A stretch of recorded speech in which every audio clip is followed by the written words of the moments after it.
Manolitra ny araba tompoko lasy tompoko vavy ary tonga soa indray eto amin'ny fandarana tondresaka izay arahantsika isaky ny alahady eto amin'ny TV Plus Madagasikara sy ny Radio Plus 100.2 FM manaraka ihany koa mivantana amin'ny page Facebook TV Plus Info sy ny TV Plus Madagasikara officialy. Miaraka manolotra ny fandarana ao amin'ny ty androany ity Mika Randrembolaza mirabanao Mika. Mirabanao sy Bela Randremazava mipija miraba ihany koa ny mpijery antsika rehetra any atokantrano any manaraka izao fandarana tondresaka izao ary dia manasantsika rehetra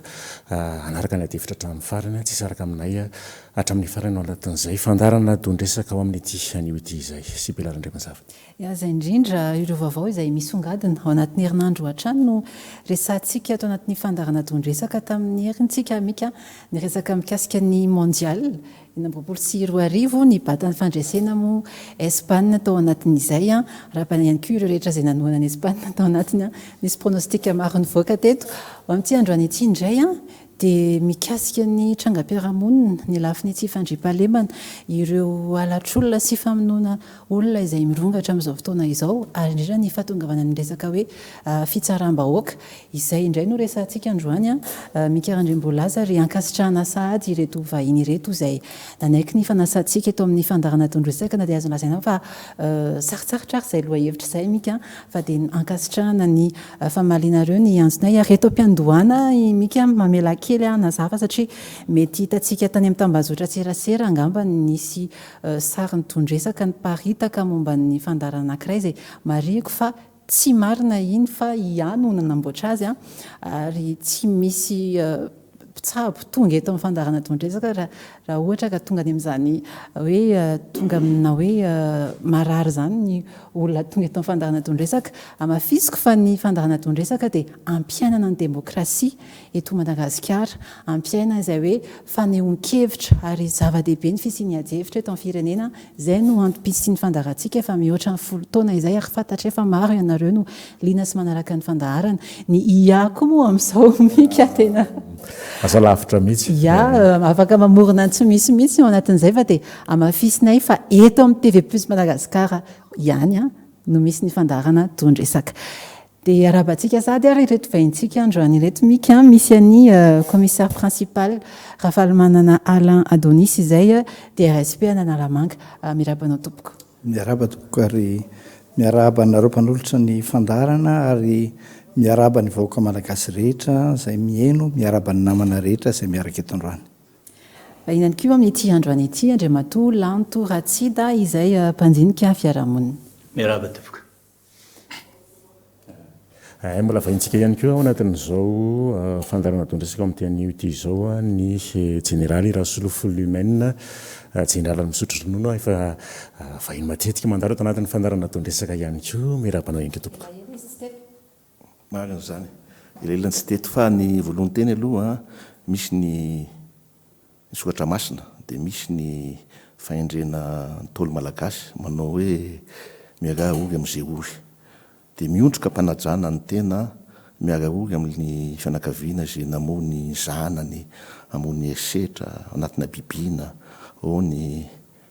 tranga nahazo an'ny Larissa ao ny tranga nahazo an'le varira tantuliage tapana ny lohany ny Larissa moa ny fatiny narina ato anatin'ny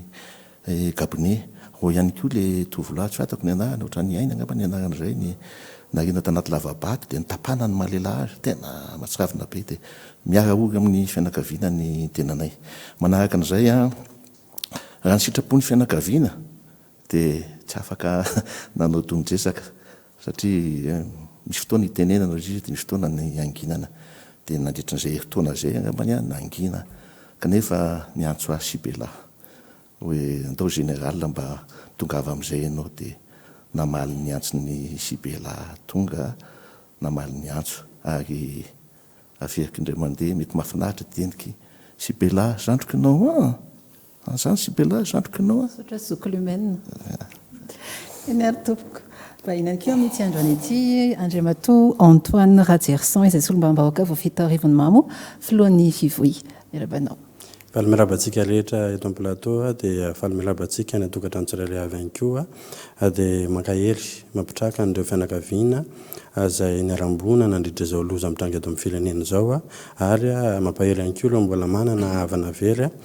dia mirary ny sosany tsara ho antsika menakavy manaraka izao fandarana zao.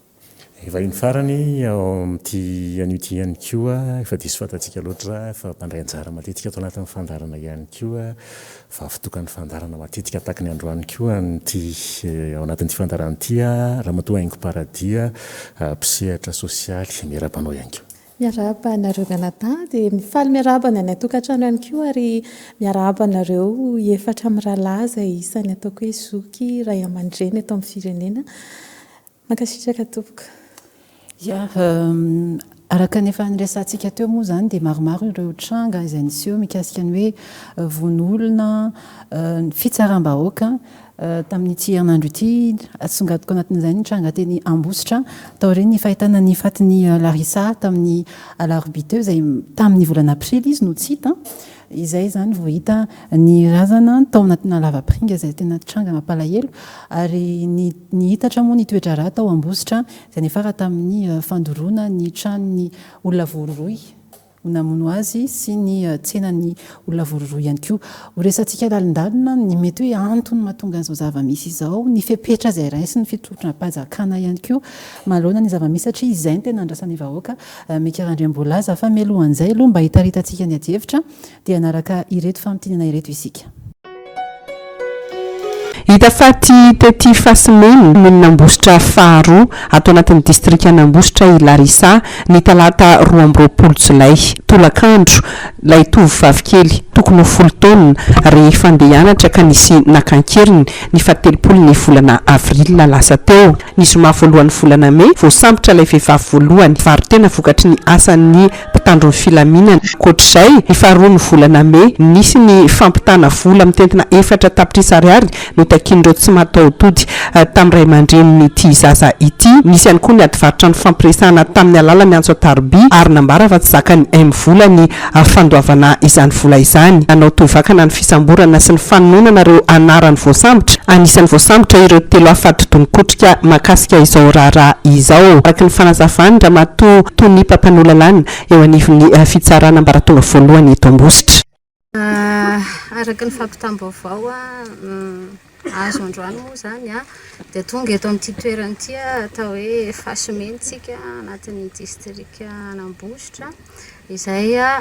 nahitana razana zazavavy kely tokotokony 10 taona 12 taona eo rehefa no hamariny ny ray aman-dreny izay no heverina fa Larissa moa zany le zaza dia no hamariny izy ireo teo fa zanak'izy ireo tokoa le izy. Teto amin'ity lavapiringa somary lavitra ny tanàna eto Fasimena ity moa no nanarindreo tsy matahodody ny nofo mangatsiaka n'ity zazavavy kely tokony 10 taona ity rehefa nataony ny fangadinany lavaka dia hita tao ny vatany toy ny lohany ny tongony fa ireo taolana samihafa kosa dia hita fa tena efa rava tamin'ity fangadina ny razana ity. Nanamarika moa ny rain'ny Larissa nandritra ny fanadihadiana natao tety an-toerana fa olona akaiky azy ireo ihany ireto olona voaroroy sy voatasona ponjavonja maika ho namono azy ireto. Nandritra ny valandresaka izay nataony Tony Papanolalanina eo anivon'ny fitsarana ambaratonga voalohany Antananarivo narindra Rakotonyaina no nitondrany fanazavana fa niakatra fampanaovana omaly 20 Jolay ary nampidirina ponjavonja be eny Tsiafa manapatonga ny fotoana fitsarana azy ny tompona orinasa lehibe fitrandrahana iray any Ilakaka voaroroy isany naniraka tamin'ny famonoana tamin'ny fomba feno abibiny ilay zaza manana toetena varira ny tranga ny volana Jiona 2024 ity tao Kiembe Toliara. Raha tsarotsika tamin'ny volana Jiona 2024 dia nentina teto anatrehan'ny fampanoavana Antananarivo ny raharaha izay famonoana zaza manana toetena varira tany Kiembe Toliara. Nentina teo anatrehan'ny fampanoavana ny olona rehetra izay voaroroy tamin'izany raharaha izany ary nampidirina aponja avokoa ireny olona ireny. Nisy anefa ny olona mbola tsy voasambotra tao anatin'iny raharaha iny rehefa nanao ny fanadihadiana sy ny asany tao anivon'ny mpitandro filaminana dia voasambotra ilay teratany vahiny izay nolazay ireo miara voaroroy aminy a fa naniraka azy ireo a nanao a ireny fihetsika feno abibiana ireny. Nentina teto anatrea amin'ny fampanaovana omaly faraka amin'ny 20 volana Jolay 2024 a izany teratany vahiny izany ka nampidirina any Amponja eny amin'ny Fonjabe anitsy fa mandra-piandry ny fitaom-pitsarana azy. Io teratany vahiny io a dia tompona orinasa mpitrandraka vatosoa any Ilakaka. Rehefa natao moa ny fanadiadiana dia fantatra fa noho ny finonom-poana izay eritreretana fa rehefa mampiasa ny tovany ireny olona manana toetena varira ireny dia miroborobo ary mahomby ny fitrandrahana ireny vatosoa ireny. Mikasika ny raharaha afaka nankeriny ny famonoana ireo zaza dia efa nisy ny voasambotra ary noentina teo anoloany ny fampanoavana izany. Raha nambarany anto taratasy 10 no noentina teto anoloany ny fampanoavana Antananarivo hatramin'ny fiandohan'ny volana Jolay. Izay voarory nampidirina Amponja avokoa raha ny nambarany ka ny lehilahy eny Jiava, ny vehivavy eny Antanimora. Mikasika indray ny raharaha izay fangalarana zaza sy olona izay hita fa tena nirongatra tatoato dia tsara no mampafantatra ny tsiraray fa efa nisy ireo izay voasambotra ary nentina teto anatrehan'ny fampanoavana izay nanao ireny fakana ankeriny zaza ireny. Ny isa anaky 10 ny antota taratasy izay nentina teto anatrehan'ny fampanoavana Antananarivo nanomboka tamin'ny voalohandohan'ny volana Jolay iny no makaty. Izay rehetra voarory tao anatin'ireny antota taratasy nady ireny dia nampidirina Amponja avoka ny sasany ny lehilahy dia eny Antsefa ary ny vehivavy kosa dia nampidirina Amponja eny Antanimora. Tiana ny manamarika sy mampafantatra ny tsiraray fa raha ny fomba fiasan'ireny olona mpakahakerin'ny zaza ireny dia toy izao manaraka izao na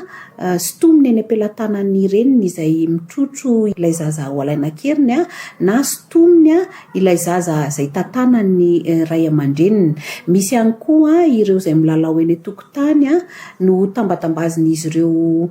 bonbon na baolina dia ataony izay anarahan'ilay zaza azy ireo. Soa moa fa miara-mientana ny fokon'olona ka voasambotra ireny olona ireny. Ento izany dia manentana atsika ray aman-dreny mba samy mailo avokoa ka anara-maso ny zanatsika izay mety milalao eny an-tokotany mba tsy haniraka ireny zaza ankizikely ireny koa hividy zavatra na anderery fa mba hiaraka amintsika ray aman-dreny foana mba hisorohana ny mety sanatriny izany fakana keriny atao amin'izy ireny. No mariny fa izay raharaha tonga eo anoloan'ny fampanoavana Antananarivo ihany no mbola afaka nanaovana ny tatitra androany. Reny raha antsika mahita ireny moa ny tranga tena mampalahelo sady tena atao hoe mampatahotra satria tranga tsy fandriam-pahalemana tena mafimafy kely betsaka no milaza ny antony ao anatin'izay. Ao no milaza hoe mety antony politika na hoe mety karazana déstabilisation ny tranga toy ireny. Ny filoham-pirenena ihany koa moa iny ny filohan'ny fanavozana ny repoblika ihany koa ny lazany hoe nisy ny natao sorona tao anatin'izay. Ao ihany koa milaza hoe misy vondron'olona, misy antokon'olona, mety karazan'olona ireo mety hoe mampiakatra vibration amin'ny alalana siotakan'ireny. Ny zavatra hita aloha dia tsy fandriam-pahalemana ilay izy raha ho anareo manokana misokana ny ady hevitra hoe inona ny tena mety hoe antony izany mety hoe mahatonga ny tranga takizao takireny mitranga eto amin'ny firenena. Ia misaotra indrindra amin'ny fitenenana dia mbako manana ny fiondrehana eo anatrehan'ny fahavoazana nafatesan'olona na ratrana ary mbola tsy fahitana ny olona sasany amin'izao fotoana izao. Misy tokoa ny tranga ary efa misy ny vaovao izay navoaka ny centre opérationnel izay mandrindra sy manome ny toromarika rehetra avy amin'ny fitondram-panjakana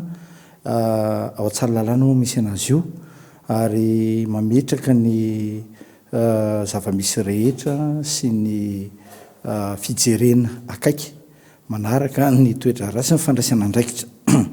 Misy ihany koa ny cellule d'enquête ao anivon'ny ny tranga rehetra zay mikasika n'izay zavatra rehetra zay fa tiako marena eto am-piandohany fa ny statistika na ny angom-baovao zay raisiny io centre opérationnel eo dia mazava loatra le resaka teo dia mikasika ny déclaration na ny filazana zaza na tanora na olon-dehibe tsy hita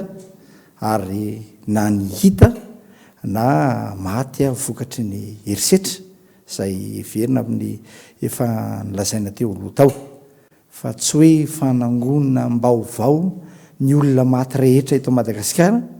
na ny olona maratra rehetra na azony loza fa apetrako tsara zay angom-baovao zay apetraka izay satria tranga manokana le izy araka ny filazana teo dia efa manao ny fanadiadiana moa ny ao anivon'ny cellule d'enquête ho an'izay rehetra mametraka n'izay filazana samihafa izay fa tsotra fotsiny ny baiko avy amin'ny fitondram-panjakana dia tsy maintsy fafana ho toy ny tsy misy ao anatin'ny fotoana fohy mba tsy hanakorotan-tsaina olona na ataontsika hoe psychose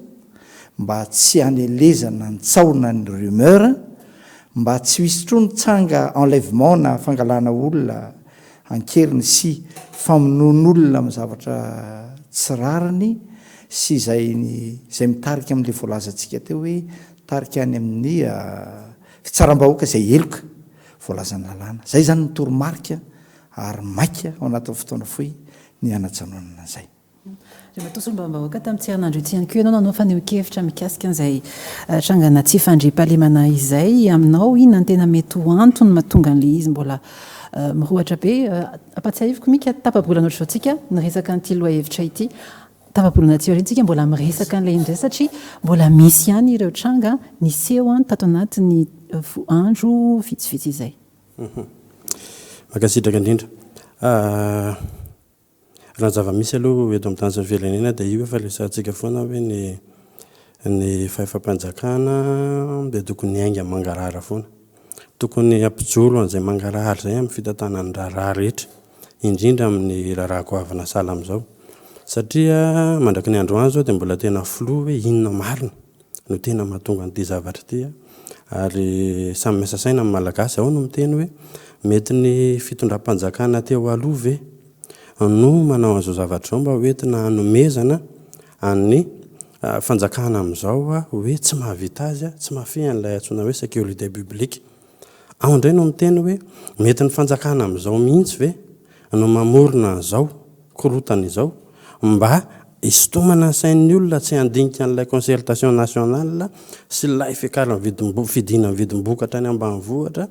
sy ny ahafahana manofoka moramora ny ekipa any amin'ny senisy fanoloana ny association rehetrarehetra hialana amin'ilay débat politika zany ao ihany koa no mieritreritra hoe misy andihan'olona mihitsy eto Madagasikara misy pakta satanika ka mamono olona mitady ny fomba rehetrarehetra amin'izay zavatra ataony fa ny any teneniko dia hoe izao zavatra mitranga rehetrarehetra zao dia mitarika makany amin'ilay antsoina hoe psychose collective zany hoe tahotra iombonambe ny psychose tsy aty amin'ny vahoaka ihany fa hatrao anaty fitondranao tratran'ilay psychose collective ihany koa satria raha mijery ny fihetsika ataon'ny mpitondra fanjakana zao tsika misy nandrantiranty hoe igrevy hitarika anao akanjo fotsy hoe ny ambojatovo sy ny sisa ny azony nalefany aloha nilatsaka tonga dia vadika andro tsy fiasana tampoka lasa nitondra ny antso mpitondra fivavahana nakeny analakely mihitsy misy psychose koa zany eo mpitondra raha zany azy io ilazana anazy ny ambarako fotsiny dia ny hoe ho an'ny mpitondra fanjakana tsy eny amin'ny Facebook no andrefesana ny fitantanana amin'ny firenena tsika tokony hamoaka statistika mihitsy hoe raha ohatra ka ambarary fa tena grave le situation amin'izao par rapport amin'ny situation ankata amin'ny heritaona manahoana ilay kata amin'ity sao dia hoe tafavoaka ny tamin'ity fa efa nisy ihany io zavatra io aiza le statistika tsy manamaiva ny sika raha miteny an'izany fa firenena ny resaka eto fanjakana ny resaka eto gestion ny resaka eto ahoana ny tantanana n'io zavatra io satria ninonina ambarantsika dia misy ambadika politika io fa isika tsy mahafantatra hoe avy aiza ilay izy miainga. L'antratsida mampandinika fiarahamonina aminao tena izay hoe misy ambadika politika izay hoe ny mahatonga an'izao zava-misy s'envenime mialatsina amin'ilay teny baiko. Misaotra anao Sibelana patsiahy hoe maha-sosiologue ny discipline misy anay mantsy raha vao tsy voaporofona eny an-tsehatra ilay izy dia sarotra no miteny hoe inona na inona fa ny zavatra fantatra dia fa possible ny hypothèse petrak'olana rehetrarehetra samy possible daholo amin'ny zavatra io raha jerena ny ataontsika hoe matsiravina be ilay izy dia raha jerena ilay fandeha ilay izy dia azo eritreretina daholo hoe inona mahatonga azy fa ny tovizantsika rehetrarehetra dia zao nisy aina latsaka na nisy aina nafoya na koa raha ohatra ka nitsoka ilay olona dia nisy aina nataony sorona izy tenany ihany zany fa na izy tenany na nataony hafa dia zay zavatra zay rehefa tarafina dia misy atanatohatra samy hafa zany mety ho anton'ilay zavatra zay improbable indrindra zany atsika moa zany tsy fandriam-pahalemana ne na tsy fandriam-pahalemana civily zany hoe le nisy namosisisy na tsy fandriam-pahalemana sosialy zany hoe tsy fanananasa tsy fatapahan-drano ireo zavatra ireo misavorovoro en effervescence ao anatina vanim-potoana anankiray izay na ny raisam-pirenena vao manapika tele ianao mijery tonga dia bomba be no hitanao isan'andro dia na ny ato anatiny satria azadiny fa mandany vanim-potoana somary manahirana antsika amin'ny politika ny vanim-potoana zay tsy haiko tsara moa milaza azy honorable hoe teteza mita sa toy ny zavatra fa na inon'inona aloha dia zavatra vanim-potoana somary manahirakirana ary ny tibiasana teo aloha nisy krizy nisy fihetsiketsehana nisy olona naratra sy ny sisa dia tany alohan'izany aza mbola nisy zavatra dia misafotofoto ao daholo zany rehetrarehetra zany ao anatina abaka atsika hoe abaka zany le espace ao anatina abaka izay ohatrany hoe mikorotandrota tsy fantatra aloha tsika fa zay jeren'ny masonao ohatrany hoe mikorotandrotana daholo ihany aménagement du territoire construction illicite zavatra ohatrany fitaterana sy ny sisa mandeha tokana taxi be anao strapotin etsetraetsetra zany rehetrarehetra zany mifangaroaroa dia mampatonga le olona satria tsy maintsy misy nanao le acte niza na avaiza dia nisy nanao le acte inona kainy manosika ny olona manao an'ireny mandatsakaina sy mahafoy aina reny dia ny fanazavandry bourdieu dia ny hoe reny zany le hoe habitus de précarité ny fiantsony azy rehefa isan'andro ianao zany miainao anatin'izany fitebitebena zany isan'andro lasa toetranao le izy dia iny miteraka an'le réflexe de adaptation amin'le zavatra ka le olona matoa mavita mamono na andao ataontsika hoe ny rana ary izy sarotra ihany angera izy tsy haiko tsika izao ny rano hoe andana vono ihanina na andana tsy ho ihany andavaboringy ihanina fa omeko 1 milliard ianao na itsika izao mety sahirana ihany tsika satria ao le maha-olombelona fa rehefa tonga amin'izay habitus de précarité zay dia mahavita an'izany rehetrarehetra zany dia dikan'izany zany le tontolo ray manontolo zay mihitsy no hitako hoe efa tena marefo amin'ny filazan'ny olona sasany moa ataoko hoe amin'ny ankapobeny tsy manana fatokisana ampitony zay zavatra zay filazan'ny Gidensa no teny an'izay hoe zay koa aloha le izy tsika io zany rehefa nateraky ny renitsika dia normalement zany tsika mieritrehitra misy mpiaro andeha hivoaka ny antsena tokony tsy maninona andeha ho any anana tokony tsy maninona ka rehefa isan'andro ianao lasa hoe lasa maninona le tsy maninona lasa tsy samy maniraka ny zanantsika tsontsika hoe andana miantsena dia mivadika le raharaha dia misy zavatra tapaka ao zany lasa dala daholo ny rehetrarehetra dia zay zavatra zay ny tokony hidiniana dia ety am-piantoana moa zany tonga dia sady mandeha fahafatra kely taleo tena ny scientifika zany miteny mihitsy ny aloha raha antsika mandinika ty raha ty fa misy zavatra lalipaka tokony hodiniana ao anatin'le izy général taloha mena ny paradis ny tenena manaja vehivavy vavitokana izy eto voalohateny amareny indrindrandrindra dia miondrika mpanajana manoloana n'ireo sandrizanaka izay namoiny ainy vokatry ny alatr'olona izay nisy teto amin'ny firenena zany manarak'izay amin'ny ankapobeny raha mandinika ny zava-misy za manokana zany miezaka mipetraka mitoerany vahoaka foana hatrany hatrany le alatr'olona aloha tsy misy hoe tsy misy hoe cible zany hoe ry avy ary amin'ny anina ny alaina fa voakasika avokoa rehefa sarangan'olona ilay tiako lazaina hoe na tsy voatery hoe teo aloha zany ohatra hoe nisy ny resaka kidnapina sy ny sisa zao a dia olona mifankalala olona mifandray mety hoe mpanambola fa ity zany tena hoe ny ainy le madinika mihitsy ny ain'ilay vahoaka tsotra no voakasika ny zavatra isariako ny sainy rehetrarehetra fotsiny a be dia be moa ny zavatra efa voalazany rehetra teo hoe inona no mety ho antony ao ambadika izao alatr'olona izao fa ny zavatra fantatro a dia izao taoriana ny resaka drone izay hoe nandrahonana ny filohampanjakana dia tonga dia nisesy izay fangalaran'olona izay aloha zany ny zavatra tsikatra izany hoe zavatra efa prémédité na tiana na tsy tiana mba entina anakorontanana an'izay sainy vahoaka izay ny mampalahelo ahy dia izao ny adila politika foana no nandreraka teto hatramin'izay na nipotehana na motehana ny fiainam-bahoaka amiko raha resaka fahafatesana zany izy tsy tokony hisy anana tombony amin'izany ary tsy kolotsaina malagasy zany fa akoatra ny hoe fampidirana an'ireo kolotsaina vahiny eto amin'ny firenena izay tsy misy sivana very ariana sy potehana ohatra ny mamalagasy raha tsy ilazany hoe tena averiko foana ty ary matetika resahako hoe reny famafana ny tantaram-pirenena nanomboka tamin'ny nandolana androva manjakamiadana na nahoana ny fiainany vahoaka malagasy vao tsy ela ambodratrimo no nidorana may ohatra ambomanga impiry zay misy taitra vetsika malagasy ao anatin'izay tahaka ny zavatra ohatrany hoe veritsika kely sy bitika ka ny azy zany a mbola kely a tamin'ny andro ny filoratsiraka dia efa fomba fiadiny mpanao politika ilay resaka fampiororona vahoaka madinika rehefa te hakafon'ny olona izy dia any amin'ny zanaky ny vahoaka no kitihany tamin'ny amiralatsiraka mbola tsaroako hoe natahotra izay rehefa andeha hianatra satria misy biby olona hony dia angalarina misy mpakarara vao mahita fiara dia efa tonga dia efa mitsoaka mitondra moto dia efa mitsoaka ary nalaza mihitsy hoe ao iavoloha ao misy efitrano anankiray raha miditra ao ianao ka manitsaka ilay efitra fotsiny toa dia milatsaka dia lany ilay biby olona ao zavatra tahaka izany fa tany zany mbola tsy tena hoe loza manao fomba famonoana feno bibina tsy hitako satria nahoana tsy nisy Facebook tamin'izany fotoana izany le tranga zany efa nisy ny resaka vonola fa tsy nisy Facebook tamin'izany izany hoe voafe zany fa amin'izao zany ny tranga rehetrarehetra misy dia tsy maintsy mandalo amin'izay nandritry ny ataoko hoe fitondrana anjoro zany dia efa nisesisesy foana izay famonoana olona sy ny sisa izay ka mitodika amintsika vahoaka malagasy hoe sao dia fotoana tokony hatonga saina amin'izay zao hoe na inona za tsy dia tena mampiasa le teny hoe resy tena tsy tiako mampiasa ny hoe resy izay non andao tsika hijoro sahia manoatra ny tsy mety andao hifanometanana ny fahavalo iombonana dia le mpamono olona fa tsy ny mpitandro filaminana na ny fanjakana izay tokony hiaro atsika iza ny hiaro atsika iza manana fahefana hiaro atsika tsy maintsy fanjakana sy ny mpitandro filaminana général tamin'ny zoma lasa teo no natokany namohan'ny fanjakana didim-panjakana hoe atao andro fisaonana androany alahady malelo ny tanindrazako malelo an'le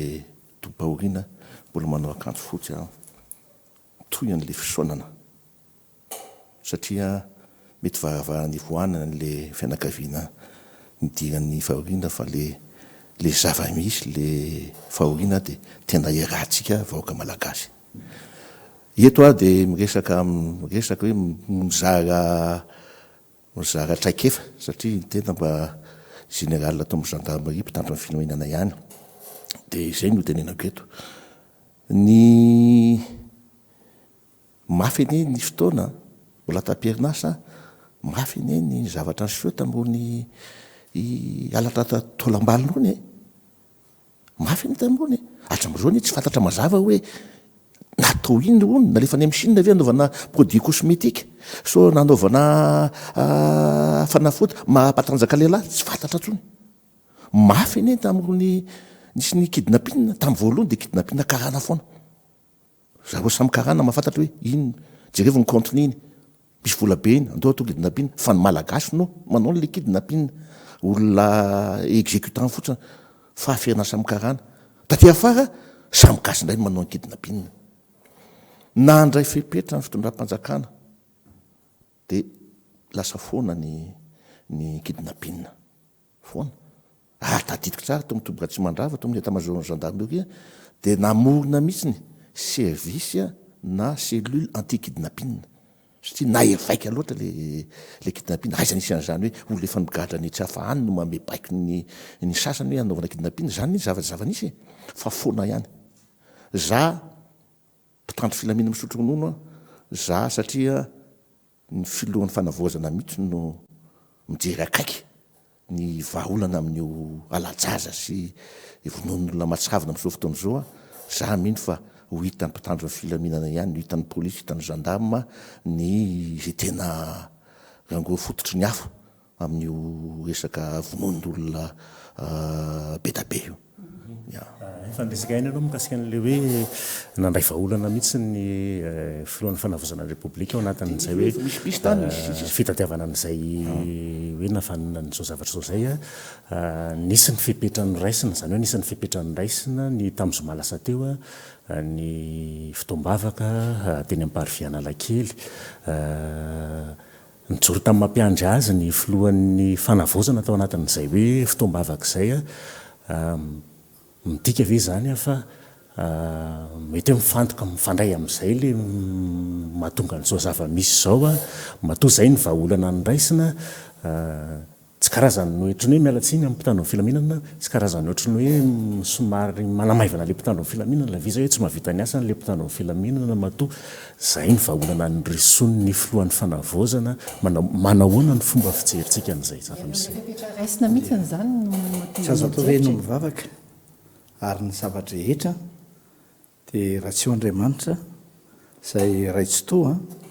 dia tsy zava-bitana ny asantsika rehetra zao azy zay ny atao hoe guerre spirituelle zany hoe guerre spirituelle zavakely aloha le izy rariny sitsiny raha hoentina mbavaka ny zava-misy rehetra mba hakatan'Andriamanitra mba ankahirezana aloha voalohany indrindra an'ireo olona sady fomba malagasy inga zany ny faharoa ny firenena mihitsy ny mandray fa mila vavaka ny firenena ary tsy miaraka amin'izay any satria raha vavaka tsisy asa moa inona no atao fa mazava tsara ny toromarika sy ny mesura raisina amin'izao fotoana zao zay mbola ho azavaiko rehefa ao amin'ny fotoana rehetra fa zay kory tsy bonga tany ka hoe mipetraka fotsiny fa tena araka ny tenenement général zay ny ananganana ny seho rehefa misy trangan-javatra manokana na inona antony dia atsangana io centre opérationnel io misy amin'izao miorory le vahoaka na nivoaka an-trano ary misy témoignage maromaro amin'ny Facebook hoe andeha anatitra ny zanany fanadinana baccalauréat amin'ny herinandro ity le renim-pianakaviana tena miaritra amin'ny vavahady eo mihitsy sao sanatry anjavona le zanaka vita ny fanadinana rehefa aveo lasa miteraka na mivoaka an-trano zany ianao lasa miaina ao anaty tahotra mety enonga ny teny voalohany nataoko tao hoe inona le ady sy éradikena ao anatin'ny fotoana fohy tafiditra ao anatin'izay ny zavatra ny teneninao iny fa za tsy te hiditra polémika loatra amin'ny resaka statistika efa elaela ihany na polisy mbola tsy retirety mon général dia mbola polisy fa fantako daholo ny zavatra nisy teto Madagasikara anankiray ohatra zany nomeny mon général zany be dia be ny zavatra nisy ary betsaka lavitra efa nresahanao honorable teo izy ny zavatra mety nisy mikasika amin'ny famonon'olo misy nge tena nitetetehana mihitsy tamin'izany tena tsy amerina an'izany efa ny zava-misy zao no resahako misy ny zava-misy amin'ny alalan'ny fanadediana atao zay efa fantatra mahatonga ny resaka hoe sorona le izy natao sorona vonoina le zaza dia natao sorona satria nanao aveu lay olona raha tsy resakitsika afa-tsy le tery tany avo ary mora rano mazava tsara mihitsy le izy ao ihany koa iny efa farany le tery ambositra zay hitatsika zay ivoaka moa zany tsy hoela ny tena antony fa misy ny efatratra fa misy koa zavatra maro zay mampatonga nle mampitaintaina nle olona satria ny antony iresaka aminao zao ohatra ny tery Tsimbazaza raha matoa adala anankiray may le re Tsimbazaza akaikin'ny ino izy ty efa ny témoigner zao ny gardienne le eo Tsimbazaza ao misy zaza 10 taona potitra ambany masony ohatra des informations zany hoe malaky be zany le fiazakazaky ny ina moa izy ty no mbay mitady sy ny fiazakazaky ny zavatra zay tia ny olona tenenao anatin'ny facebook dia samy mikapte mandray any zavatra zay atao zay ny mampatonga ny centre opérationnel zay mampita moa mbola ho azavaiky ny sensibilisation rina hoe misy zavatra officiel avy any amin'ny olona raisina manahoana ary mécanisme d'alerte an'la izy manahoana ny ahafahana manatratra faran'izay aingana anafoanana an'ireo zavatra ny resantsika zay zany ny tena mahamaika azy ay ahafahana mametraka ny fa ny zavamisy be dia be inge ny zavamisy indrindra ny ty moa zany averiko foana satria ninina resantsika ny fitondrana fanjakana ao dia miankina lehibe indrindra amin'ny fatokisan'ny vahoaka ary io raha vao tsy mipetraka io fatokisan'io dia miteraka savorovoro be dia be io satria raha vao mitendry fotsiny le mpitondra dia io ndray ozy izy le vahoaka nenio koa efo lava zao raha vao tsy mipetraka zany mampatonga na miteny fonany an'izao fanjakana zao hoe raha misy olona akaiky anareo tsy atokisan'ny vahoaka alao tao fa tsy atoky ny zavatra ho teneninareo ntsony ny vahoaka ary tsy atoky amin'ny lalany izoranareo ntsony ny vahoaka tsy misorona mihitsy amin'ny teny an'izany misy olona hoe efa nanao volamena nanao bois de rose nangala-bolam-panjakana angongoninao manodididinao daholo dia lasa sahilana le vahoaka amin'ny zavatra sala amin'izany eo ihany koa raha miresaka mahakasika an'ilay resaka fivavahana indray dia za zany teny amintsika za miteny izao kristianina tsy tokony ifangaro tsy tokony ifangaro mihitsy ny fitondrana ny firenena sy ny fivavahana tsy adala akory nametraka an'ilay atsona le fitaom-pivavahana raha ny hevitrao zao le izy misy an'ilay atsotsika hoe laïcité de l'état tsy tokony fanjakana mihitsy ny karakara zavatra sala amin'izany fanjaran'ny fiangonana fa raha vao ny fanjakana dia mifangaro miverina any amin'ny 15e sy 16e siècle antsika ndana aloha vakeo mihitsy ny tantara hoe inona ny adiny protestanta sy ny katolika ndana vakeo ny tantara hoe inona ny adiny fanjakana sy ny fiangonana inona ny efa ran'izany maninona ny fanjakana taty aorinany no napetraka hoe laïcité de l'état tsy mifangaro tamin'ny finoana ntsony tsy nisy filoham-pirenena nanao akanjo na mpiandrina zavatra sala amin'izany ntsony ary tsy maniry ny iverenany olana sala amin'izany tsika satria ny finoana be dia be eto Madagasikara ianao filohan'ilay firenena filoha maragasa letra ianao na mpandala ny fomban-drazana le olona na musulman le olona na inona dia amiko tsy mety foana ny fihetsika raha ho filoha malagasy ianao nefany hisarotra finoana ray eo anatrehan'ny vahoaka dia apetrao izay laïcité de l'état zay fa hanahirana anareo tsy androany fa hiteraka olana io raha bitso raha afaka bitso zay tena antotra teriko mihitsy zay zavatra satria lasa makany amin'ny tsy izy le izy eo ihany koa le nitenen'ny raha mifantaniny sibela teo moa zany dia hoe le olana eto efa ngeza be dia lasa miantso hery afitsika fa tsy mahomby hoe zany le herylay force dia zany ray miverina eto hoe fanjakana ho a le resaka misy an'ilay antsontsika hoe 5 pouvoir régalien de l'état tafiditra ao anatin'izay ny sécurité intérieure tafiditra ao anatin'izay ny resaka sécurité publique tafiditra ao anatin'izay ny justice dia ireo zavatra ireo io le resaka miverina any amin'ilay fatokizan'ny vahoaka sy ny mangarara indray raha vao tsy misy ny mangarara tsy mahatoky ny vahoaka tsy mahatoky ny rafim-pitsarana dia ireny dorana ny tranon'ilay olona voatratra dorany akalamanjana ilay olona voatratra satria tsy mahatoky an'ilay rafitra izy no izay ataon'izay dia eo azo miteny hoe mitaky mangarahara rehefa avoakantsika ilay mangarahara ao anatin'ilay dossier satria be dia be ny zavatra manahirana ny olona ohatrany hoe mpanao volasandoka mpamelikeloka nefa ny lalàna amin'ny teny hoe gadra mandra-pahafaty asa telovozana raha miresaka halatra tolapaty zao tsika androany mbola barainga hoe oentiny zalahy izy atao ninona le tolapaty tsy mahatoky ny vahoaka misy olona be ao misy ngeza be atoka be soka olona ambony ozy ny olona tsetsitra n'izany zavatra zany dia tsy avoaka marina fahatelona hatramin'izao dia ity raharaha manandanja amin'ny vahoaka ity satria aina le resaka dia mangataka foantsika hoe mba avao hoe mangarahary na hiteny harinareo ny hoe ao anatin'ny fanady adintsika zao fa raha ny zavatra mitranga dia ohatra zao mba misy mangarahara azon'le vahoaka fa nen'le olona lasa ohatrany hoe raha miteny zao ilay mpitondra fanjakana ankehitriny dia ahilina any amin'ilay mpitondra fanjakana taloha le izy dia nefa ilay mpitondra fanjakana taloha efa tsy eo amin'ilay fahefana ntsony fa tsy manana an'ilay fahefana mahefa ve zany ilay fanjakana amin'izao anafoana an'ilay izy dia zay nga no teneniko foana hoe apetrao ilay mangarahara mba ametrahana satria rehefa miresaka fanjakana dia miresaka tandalàna dia rehefa miresaka tandalàna dia tokony hiatra ny lalàna ho an'ny olom-pirenena rehetra tsy hanavahana général sa ny mana hevitra be da be tiako lazaina voalohany aloha amin'ny resaka fivavahana za aloha mangataka ny mpitandro filaminana hoe ataovy tsara ny ankety ny investigation satria misy principe anankiray zany ao amin'ny fitsarana milaza hoe vaut mieux libérer un criminel que de condamner un innocent hoe aleo lavitra avotsitra ny tena meloka toy zay anasazy a ny olona tsy manatsiny am'ty raha ty a nisy fotoana raha matoto tosto ngamanroapolo taona lasa zay efa niseno izy zavatry hoe alazaza mpamosavy alazaza voatondro molotra hoe io mpangalazaza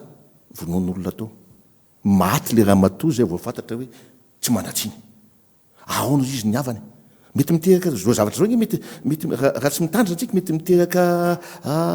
ady atrano tsy anaiky ny avany hoe olona tsy manatsiny mamanay vedy vonon'olona fotsiny am'izao miteraka ady atrano masavina be ka mpanao ankety tena mangataka hoe rehefa nikary no nanao ny eloka eoka re mba tsy nisaka no tapadona tapatrambo otrany zao efa fantatrareo olona efatra voasambotra tao anatin'ilay raha nanidina andalambe nefa ny vahoaka hoe avoay reo olona reo fa zay no hitsara azy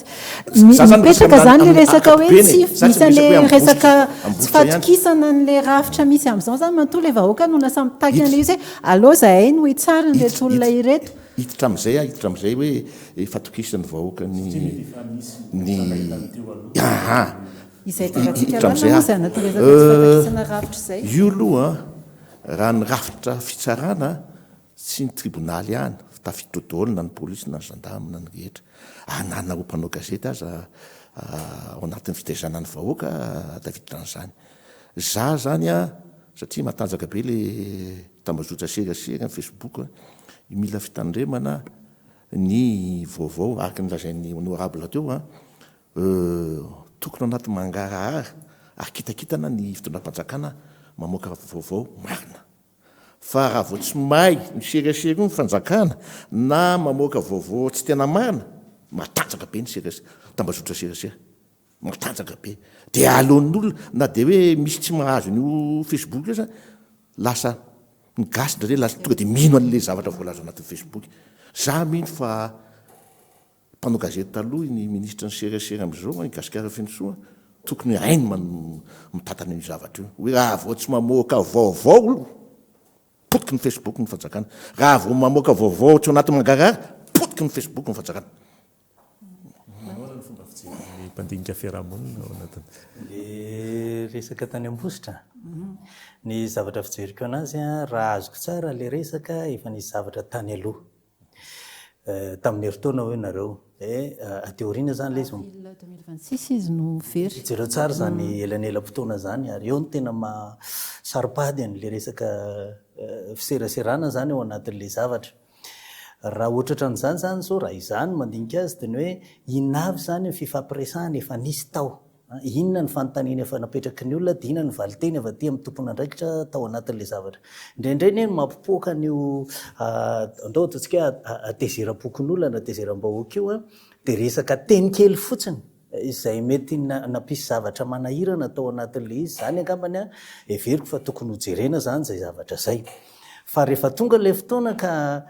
ataoko hoe tsy haiko raha azontsika tsaina zany fa raha ohatra sika tsy manao démarche empatika kely ka makasary an-tsaina hoe ahoana ny ataontsika hoe fahagagan'le vahoaka sy ny atezerana lalina ratrapo lalina rehefa nahita le olombelona tsy hita tamin'ny heritaonany a ka any ankabone sady zao raha maha olombelona zany miteraka ratra dia za zany mieritreritra hoe ilay réaction an'le olona dia teny efa réaction somary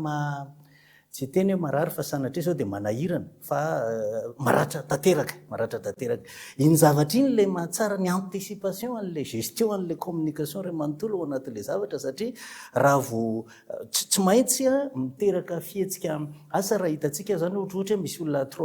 tratran'ny trauma rehefa tratran'ny trauma izy dia manao réaction rehefa manao réaction izy tsy normal mihitsy ny réaction any a fa tsy fantatra hoe ahoana raha misy olona mitady ho latsaka ny ranona ohatrohatran'izany ka indray mbola hosamborinao ka tsy mahay ianao dia enao no aletiny ihany ohatra zany fihetsiky ny olombelona normal zany ka tamin'le tranga zany ny fijeriko anazy misy zavatra tokony efa niomanina ihany tao anatin'ny fanomanana ny zavatra rehetrarehetra mety tsy ho vitsy zay zavatra raha fijeriko azy any ka nanao an'le fihetsika ohatran'izay zany le reo olombelo reo dia ny anankiray moa zay tsy azontsika aloha ihany zany zavatra resana fa ao anatina toe zavatra rehetrarehetra dia misy foana antsokajin'olona mpanararoatra mizara roa reo olo reo ny anankiray tena hoentin'le alahelo lalina fa misy karazan'olona mahita opportunité hoe ay afaka satria raha tsy ohatra misy toerana afa voaroba zany izay efa nitranga tamintsika 2009 zay nitranga tamintsika 2002 azadiny fa mifandray foana zany zavatra zany zavatra hita maso zany dia mivadika ho toetra zany zay le habitus resahako teo nge dia lasa fa zay zany zao a ny fomba fiaina ao anatin'le izy a dia io fa mitranga zany le izy ka zay moa no ataoko hoe tena misy zavatra alalinina mihitsy ho eto amin'ity fireneny ty a tadidiko le olobe anankiray zay sa mila hovaina tsika manko zao ao anatina fanavaozana nefa ny tena ao anatin'le manova ventsika raha zava-misy misy professeur tsy tadidiko ranjefa ngamby izay ny teny hoe fanasitranana nasionaly moa sady zavatra ohatrazay le teneny mifanakaiky am'le sao dia efa marary daholo tsika rehetrarehetra io na ny niaran-javatra na ny mpitazana dia samy marary daholy dia raha vao misy zavatra mipotra za tsy manao kely satria mampivarahontsana le izy dia reny ny fijery azy donc zany a tokony zavatra lalina marina moa fa ary dia raiko mpitary filamina hoe misy mesure be dia be natao etsetraetsetra fa fijeriko azy tokony alefa lalindalina kokoa satria raha ny fandiniako azy misy zavatra ara-tantana koa ary le izy akoatrale ara-abaka resahako teo le hoe espace resahako teo misitra manokana tena mihinan'aina ohatrany hoe na miresaka azy ary mivarahotsana satria mipetraka indrindraindrindra mitoerandray aman-dreny amin'ilay renina moy zanaka miverina atao tsaiko ilay izy nanao antso tamin'ny Facebook manko nahitantsika azy an'izy iny voalohany ny zavatra tsy azontsika hodi tsy hita aloha zany ty efa fomba hatram'izay raha tsy mivoaka Facebook ny zavatra anankiray tsisy mihetsika ny mpitondra tsy vo zao fa ny zavatra nagaga hoe avril ilay tranga dia nandeha Facebook izy ngamba no 2 andro teo dia nivoaka le hoe zao no marina sy ny mahakasika azy nefa raha iverenantsika nresaka ny ray aman-dreny tamin'iny mbola niantso izy mbola nanantena n'le zanany hoe velona izy zany hoe tsy courant ninina mihitsy izy zany hoe efa tratra le namono iny moa zany mety hoe tsy haiko izay fomba hoe hitondrany ny mpitandro filaminana atao ambositra sy ny teo amin'ny fitsarana ny fanadiadiana sa hoe le ialana amin'izay hoe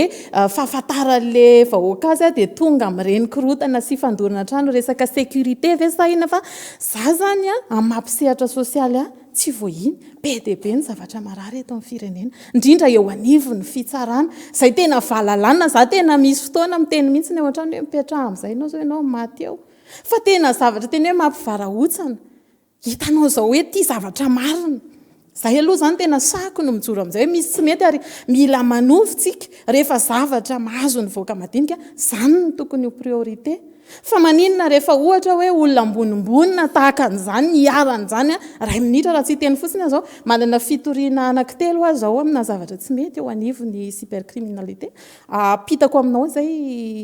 DRS dia nety fa tena tsy mbola mihetsika hatramin'izao miantso manao ina fa tena tsy mihetsika za moa faran'le izy inona moa zany ny zavatra azoko atao hoe za madinikako voaka madinika fa ataovy ane hoe avy any ambonimbony any misy baiko hoe nisy nikitika marary zany mila resahany zany zavatra zany mba ho hitan'ny fitondra eo amin'ny fitondrana fanavaozana satria anaty fanavaozana zany marary ny vahoaka hoe alao hitovy na eo anivony matahotra ny olona raha vao miteny fotsiny za zao tena firy miatrika fitsarana miaraka amin'ny olona mba mijereny satria miantso aloha visa apio fa ohatr'zao dia mba lasa mba miaina ianao eo anivony fitsarana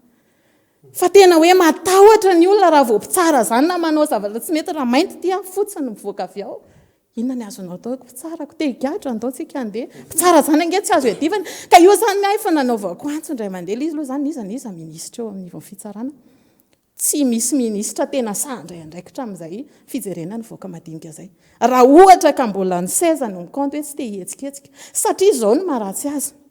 efa tena nalaniniko satria za marary be dia be ho antranga eo amin'ny fitsarana araka ny teneny général teo hoe aleo mamoaka olona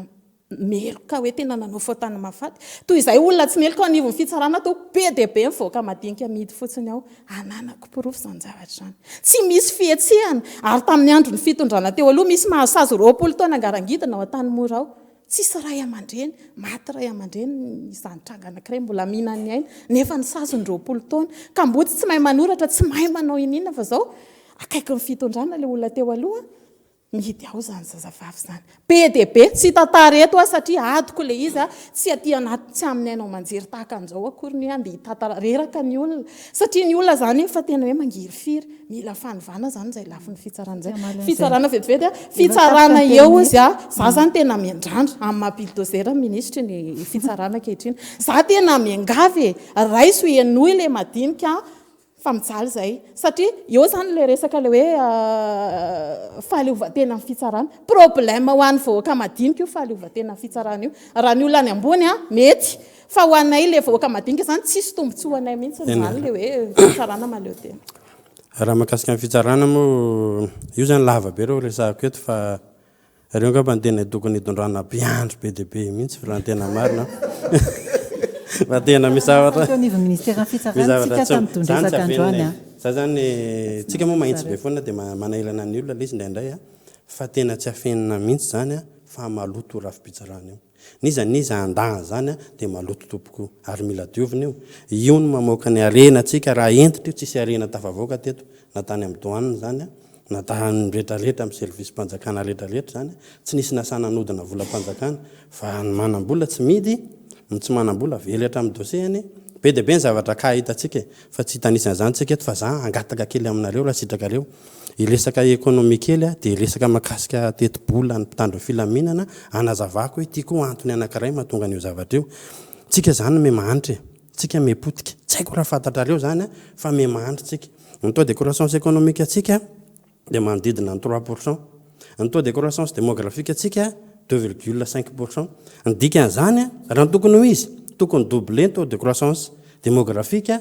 amin'ny économique zay vao azo antoka fa ity zaza voateraka ity dia manana anjara fanabeazana manana anjara asa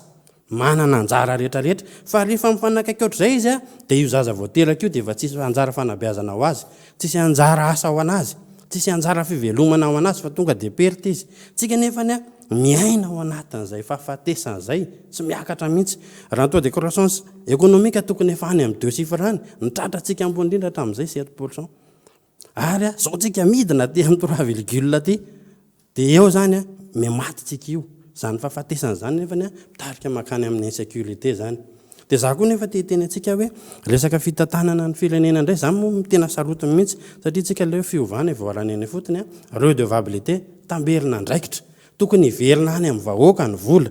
raha mijerytsika zao ny budget ny ministère ny au niveau gendarmerie moa zany dia eo amin'ny 576 milliards ariary eo ny ataontsika hoe ny 83% amin'izay karaman'ny mpiasa eo niveau gendarmerie ny ambiny zay manodidina eo amin'ny 9,15 milliards ariary eo zay no ampiasaina amin'ny fonctionnement manerana Madagasikara raha mijerytsika ny polisy 282 milliards ariary dia ny 91,5% amin'izay karama eo anivon'ny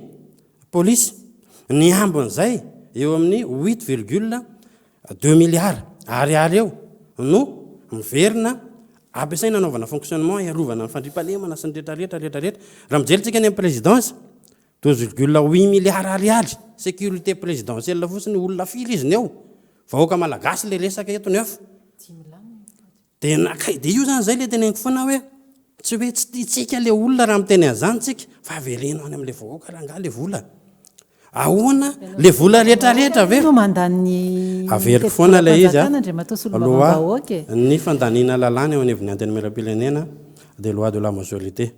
za député anankiray miteny ny azoko atao raha ny ady azy zao tamin'le resaka vary reny erovana ny vary io fa nampidirina le taxe rehefa avy eo miady ny azoko atao fa rehefa tsy manapaka ny rehetrarehetra zarely avita inona miteny ray ahy eto miteny foana hatramin'izay manaraka ny rehetrarehetra mandresy lahatra ny rehetrarehetra zao nge ny tokony fiainany za miteny foana hoe tsika raha miresaka ny taux de croissance io tsika ny budget antsika mihitsy no diso lalana lasa naty fonctionnement 35% nefa aty amin'ny ataontsika hoe mipesy ohatra zao 0,2% en budget ny élevage ohatra 0,1% en budget ny agriculture 5% en budget ny industrie 4%, zany hoe raha resaka production zany resina grosso modo 7%. Aitsika ny croissance amin'izany, aitsika ny anao création d'emploi amin'izany, aitsika ny anao zavatra ohatr'izany. Dia zany rehetrarehetra zany nefa ny io mifandraika eo. Tadidio averiko ty. Nitotona ny vidim-bary tamin'ity taona ity. Nitotona tena any farany ambany mihitsy ho an'ny tatsapamokatra. Dia io nefa latsaka any amin'ny atsasany. Eo amin'ny 5 millions de tonnes eo ny vary. Vokatra eto Madagasikara manodididina 4 millions 5 millions. Raha vadikisika zany 3,5 milliards de dollars any. Nena any amin'ny atsasany any zany io vola io. Nisy tokantrano zany raha nahazo raha hetsy lasa 10 alina sisa. Raha mividy hena izy tsy afaka mividy hena intsony. Mampiana janaka izy tsy afaka mampiana janaka intsony. Raha mividy lamba izy tsy afaka mividy lamba intsony fa tsy maintsy le fiainana andavanandro isany assureny. Dikan'izay le mpivarodamba taraiky, le mpivarokena taraiky, le épicerie taraiky satria tsy nanam-bola intsony le olona ividianana. Le olona nandra raha tany ambanivohitra tany zany mety lasa ny taninandro etsy ambodiny sotra etsy mijery hoe inona indray no atao. Tiako resahana amintsika hoe économie ho any resaka. Fluana vola ny resaka. Rehefa tsy tonga ny aposin'ny olona le vola dia misy ampiariana be dia be maty. Dia micréer insécurité zay ninona resahantsika. Général. Mahafinaritra ny miady hevitra amin'ny honorable député Antoine Régerson satria manampahaizana amin'ny lafiny maro izy. Zao azo mahita hoe manampahaizana amin'ny économie izy amin'ny toekarena. Akoatra ny mahadéputé azy, akoatra ny fahaizany lalàna ihany koa. Any tena mahafinaritra azy mahasamy lazany marina. Mahitsy fiteny. Mahasamy lazany marina. Zany ao anatin'ilay tsikera zany tsikera constructive fahitako azy fa tsy hoe mitsikera fitonam-panjakana fahatany amin'izao manao doutrangotra fotsiny fa tena milaza ny zava-misy. Zany fanjakana mba misy olona milaza ny zava-misy any miaraka amin'ny vahoaka madinika any dia faly amin'ny mino an'izany. Fa matetika manko ny manodidina ny fanjakana milaza vaovao tsy marina. Manao oui monsieur foana, oui monsieur dia nampitondra fanjakana aza lasa fanina hoe inona ny tena marina. Misaotranao amin'izay andriamatoa honorable. Misaotranao ihany koa fa napotranao tao ny resaka laïcité de l'État. Tia misy zavatra mampieritreritra be. Lazaiko aminareo. Tsika nanosy ary Madagasikara, tsara foana no maheno vaovao avy any ivelany. Ray volana lasa zay raha mihaino vaovao ny international nareo. Nisy tany Cameroun nisy vehivavy 12 taona vonon'olona maty. Nandeha ny ankety fa napakevitry ny gouvernement camerounais mifoanany daholo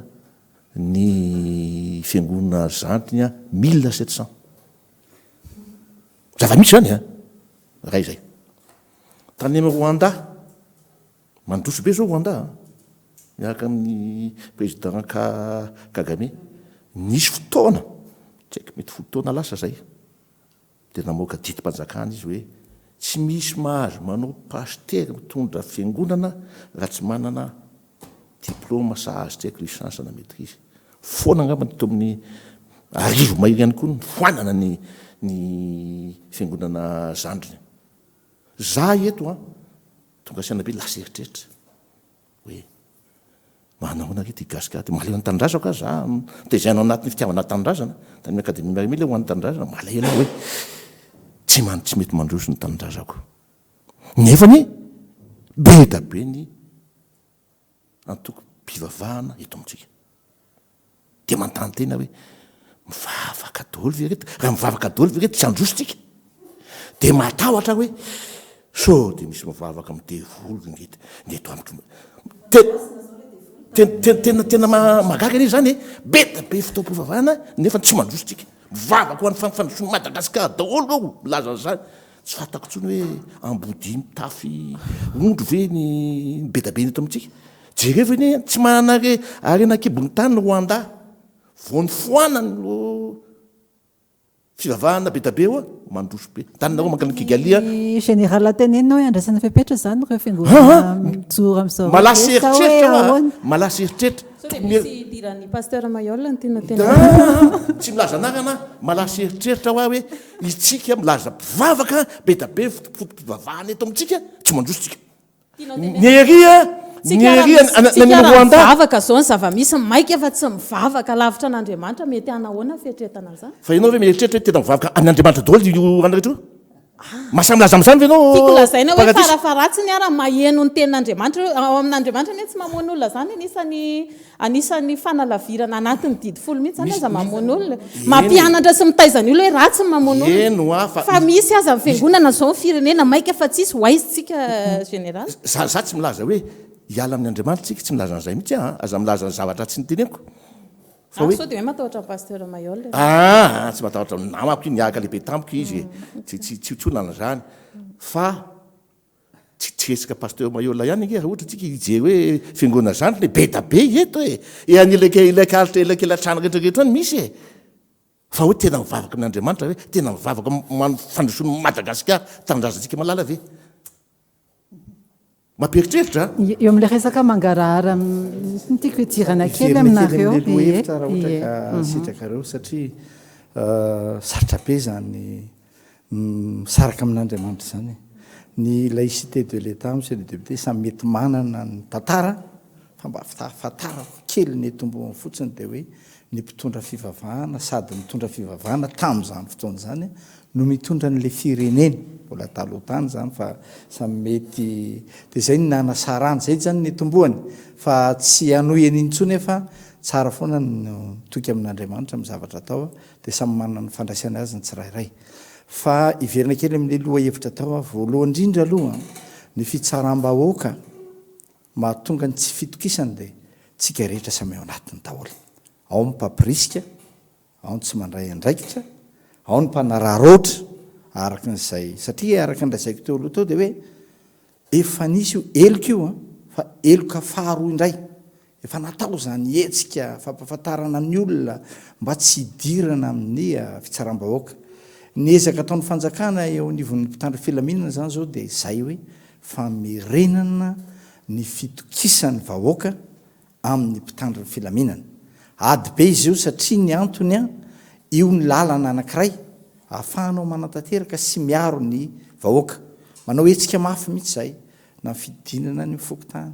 na fiarahana amin'ny commune sy ndrehetra ame ohatra nareo kely fotsiny eto anao ndray matosolombavambahoaka eo anareo rehetra firmo reny fandoroana komissariana brigade reny ny fandraisana andraikitra ianao ngamba efa tao fotoanandro nentin'ny olom-pirenena na ny olona manana n'izay zavatra zay mba niaro dia izy andratra farany ny mpitandro ny filaminana io ihany ratsy io ihany fa raha mba hananampy ny olona rehetra izay voakasika ny olom-boafidy ny olom-boatendry nanampy ny mpitandro ny filaminana mety somary mba fa inona ny hitanao anaty Facebook vao maika ara mampirisika sasany ara tena mandefa mivantana amin'ilay zavatra zay ve ny fiarahamonina mety dia lazaina ve fa ny amin'izao fotoana izao no mety mahatonga an'izay samy mainy tantaritsika fa ny aho fotsiny tiako tenena hoe samy tombona raikitra fa kosa raisinay antsehatra ary tena ekenay ny ady mihitsy amin'ilay fitsaram-bahoaka mamerenana ny fitokisana zany mampatonga ny ady amin'ny kolikoly ady amin'ny zavatra maro sy fandraisana fepetra mba tena any amin'ilay filan'ny vahoaka na metrahana n'lay mpitandro filaminana no atao mba hahafahany matoky ka rehefa miteny ianao miteny hoe zao nisan'ny maty dia manaiky izy hoe ay tena zay tokoa ny ofisiel fa tsy mitady izy hoe tsy enina fa 10 satria tsy matoky izy amin'ilay zavatra ny teneniny fa zay fatokisany vahoaka zay zany dia iaraha manaiky ny ady ataontsika amin'izay mba hipetraka amin'ny toerana misy azy angatahanay ianareo rehetra mba hanampy ny mpitandro ny filaminana mba hanampy anay amin'izay ady zay efa mba manao io nge resaka communication tadidio tsara fa vao miteny zavatra any ianao anankiray samy nianatra an'izany tsika dia ny vahoaka ray manontolo ato raha any teneninao tsy aresy anazy mihitsy ianao raha ohatra ka raha misy fitsaram-bahoaka anankiray eo andravoangy dia miteny ianao hoe ka zalahy fa alao ety mitany filaminana ka misy ray miteny ao aza manaiky an'izany tsika fa manakery foana le olona zay miaramonina satria ohatra ny nijery fotsiny mitandro filaminana tsy hoe nijery fotsiny mitandro filaminana fa tsy moramora manao gestion de la foule sarotra io misy limite ny zavatra rehetra amon'olona ve ianao sa iny ao an-tsainao zany rehefa mandray décision zavatra maro be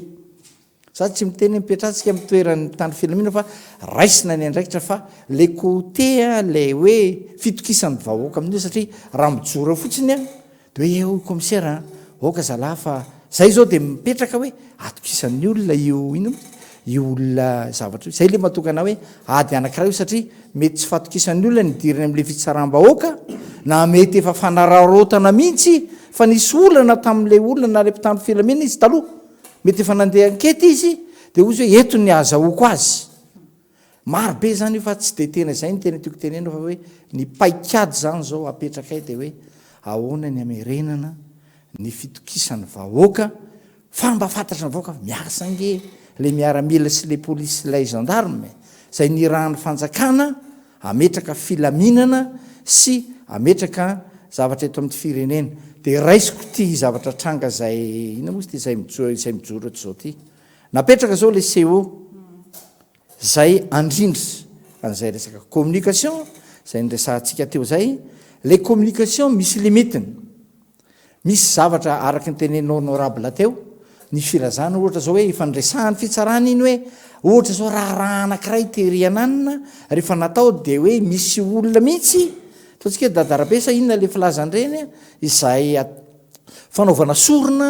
ny anaovana azy ho anizana izy ao tena raharam-pianakaviana tanteraka mihitsy tena raharam-pianakaviana misy olona eo amin'ny zaza misy olona ny fitazana misy olona meko ohatra ray nareo zaza efatra tany amboanjo be efatra amby folo taona ny voalohany rehefa tsy navelany ray aman-dreny nanao vakansy izy lasange izy efatra mianadaha kely sa efatra miravavy eny anosy zato izy nohity eny anosy zato izy nohita inona ny antony noho ny tsy navelany ao ny figo zaza maditra andro vakansy tsika zao a tsy te amberina statistika aho fa manana raha ijeryntsika ny tamin'ny taona 2025 2024 2023 sy ny makany zay foana ny antom-pisin'ny population sy ny brigade féminine de proximité misy am'izao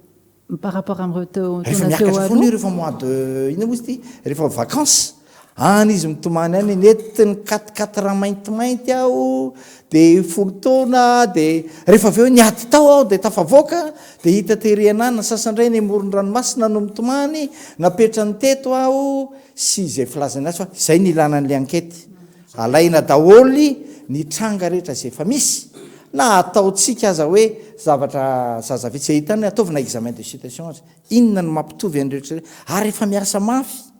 ny ao anatin'ny cellule d'enquête zao ahafahana mamoaka an'izay vokatra resaka communication zay fa zay azony zareo lazaina am'izay no lazainy fa ny ato amin'ny fisorohana sy ny ato anatin'ny cellule ato anatin'ny seo kosa dia tsy mionona fotsiny am'ireny fa veriko ihany fa mety mbola hitombo ny filazana zazavery sy nombay mitady lasa ny olona de efa na efa tamy ao zao misy efa tany amy janvier tonga izy raha analizy tsotsotra ataoko a mety mahatoky izy hoe noho ny filazanany any efa misy an'zao déclareny le izy andeha azakazaka zay mba hampilaza an'izay fa ny zavatra tena kendrentsika am'izao de hoe tarafana ny asan'ny fanjakana de hoe nanahoana ny fehezana an'lay tranga famonon'olona alajaza ary lay vindicte ina mozy ty populaire de mila fatarina aloha am'ireo chiffre reo hoe firy moa zany androany nge mety misy midéclaré enina tsy te fa ny hita 80 de hoe to tsy mitovy ty chiffre ty zay ka le zaza hita tsy le androany enina very fa le fa rehetrarehetra tany aloha de zay iny tsy de tena tiako loatra am'lay chiffre hoe zao ny anina fa ny anay ny fantatray de hoe inona ny ezaka ataotsika mba ho fantatry ny vahoaka oy fa matetitranga zany zavatra tsy fahaverezany zany fa misy zavatra fotsiny a ny tsoka azy zay mety ho maromaro a mety mahazavatra maromaro arakaraka n'izay zavatra misy a hitany enquêteur de zay no antony fisin'ny fanadihadiny de mivoaka amin'ny resaka communication fa ny anjara mifanjakana mamezako azy a dia mitona ny mametraka ny zavamisy dia mijery ny fepetra raisina sy mahomby ary miantso ny olona mba ho to sy ara-iasa amin'ny zavatra izay atao. Mampahery anareo mpitandro filaminana aloha satria izay le ataoko hoe zavatra midadasika ty zavatra ity fa tsy ity toe-javatra ray ity zany a tsy na le mesure raisinareo a raha mety ahomby ao anatina fotoana foy satria misy zavatra be deabe mifampidipiditra. Iresahako kely fotsiny ngamba le fatokisana mpitandro filaminana sy le finoana teo fa ohatrany naliana ihany le izy. Le fatokisana mpitandro filaminana aloha ny fijeriko anazy a misy tsy tadidiko ohatrany misy assizina sécurité zay tamin'ny fotoan'androny. Fiheveriko anazy tokony misy indray mandeha fampidiniana voaingana iny fa tsy fantatro na nisy fa tsy fantatro na ka le izy tokony tsy ry zareo samy zareo fa tokony misy olom-pirenena miditra ao anatin'le izy satria de tsy fantatra hoe inona zany navoaka le izy fa ny zavatra mitranga manko de zao raha mbola misy fotoana ka hoe ahoana moa ny iverenany fatokena mpitandro filaminana raha hoe le tomobily eto Madagasikara ohatra efa ratsy be daholy efa fantatra ao fa vaky ny fitaratry ny taxi be ary mitondra strapontin izy rehefa mandalo amin'ny polisy de efa misy réflexe efa fantatra mihitsy hoe tsy maintsy hanao an'izao io de tsy maintsy afaka io. Ahoana ary a no hipetrahany fifampitokisana ao anatin'izany zavatra zany. Ahoana ary ny hipetrahan'ny fifampitokisana raha ohatra ka ny commune X ankany ambanivohitra kely honorable zay mba hangataka gendarmerie tobona gendarmerie amin'izay de rehefa hangataka de zao a etoanareo ny sakafondreo olo reo a etoana de gaga be no fa ahoana tonga ny loza ianao aizany motoandra ihany na ekitra miakatra sy midina. Ahoana ary a no hipetrahan'ny fifampitokisana ao anatin'izany zavatra zany. Mety azo atao no miteny tsy ampy ny ana sy ny ento-mana misy zavatra lehibe zany tokony vahana aloha amin'ny lato fifampitokisana fa tena malahelo amin'ny tena amintsika aloha fa tsy mbola androany ny verena fifampitokisana raha eo amin'ny olona indrindrandrindra fa ny olona ataoko hoe ambanimbany sy ny mpitandro filaminana mangany fotsiny ny zavatra sendra hitako miala tsiny sendra hitako de hoe misy olotsotra manan-karembea tena manana emonaty izy ao aminazy ao atria feno polisy gendarme miaraka amin'ny vigilany fa misy olona tsy manana de tonga saina be anao fa ahoana ary kely sisany tsy hitondrany motara rehefa mivoaka metsena fa ratsy zany a de efa azona toka am'izay ka zany mila jerevany zany fa ahoana rehetretsiny de misy an'izany. Mikasika an'le finoana teo a mitovy ny hitondraka an'le hoe fanompo-pivavahana tamin'ny Zoma sy ny hoe antony anankiray nitenena tamin'ny tatitra hoe nanao sorona. Ny olona rehefa manao sorona manina moa le olona manao sorona tsy mahita lalana hafa izy fa iny sisa no inony ahafahany matafita ao amin'ny fiainana. Aty Madagasikara manko tsy mahazo miady volamena tsy mahazo manana raha tsy manao sorona zay aty fa ragasy ianao fa raha ohatra ianao vazaha sinoa de tsy manino tsy manao sorona kory izy de mahazo fa ragasy ianao zany de tsy maintsy satria zay aloha zany le finoana ahafahana croiser sociologue miteny hoe zay zany le raisonnement zay le raisonnement de zany zavatra zany mila jerevantsika aty Afrika sy aty Madagasikara hoe zava-misy zany tokony arahana mijery. Raha ohatra ka reka jerevako le firesahana teo hoe mahantra say tena tsy mitombony zany tompo fa miala tsiny. Zao ny fijerinay rehefa mandinika ny kirakira ny fivavahana zay. Raha miteny ianao hoe mampahatra ny fivavahana de makao Europe ianao efa betsaka ny olona tsy mivavaka ao fa aty manan-karena Europe.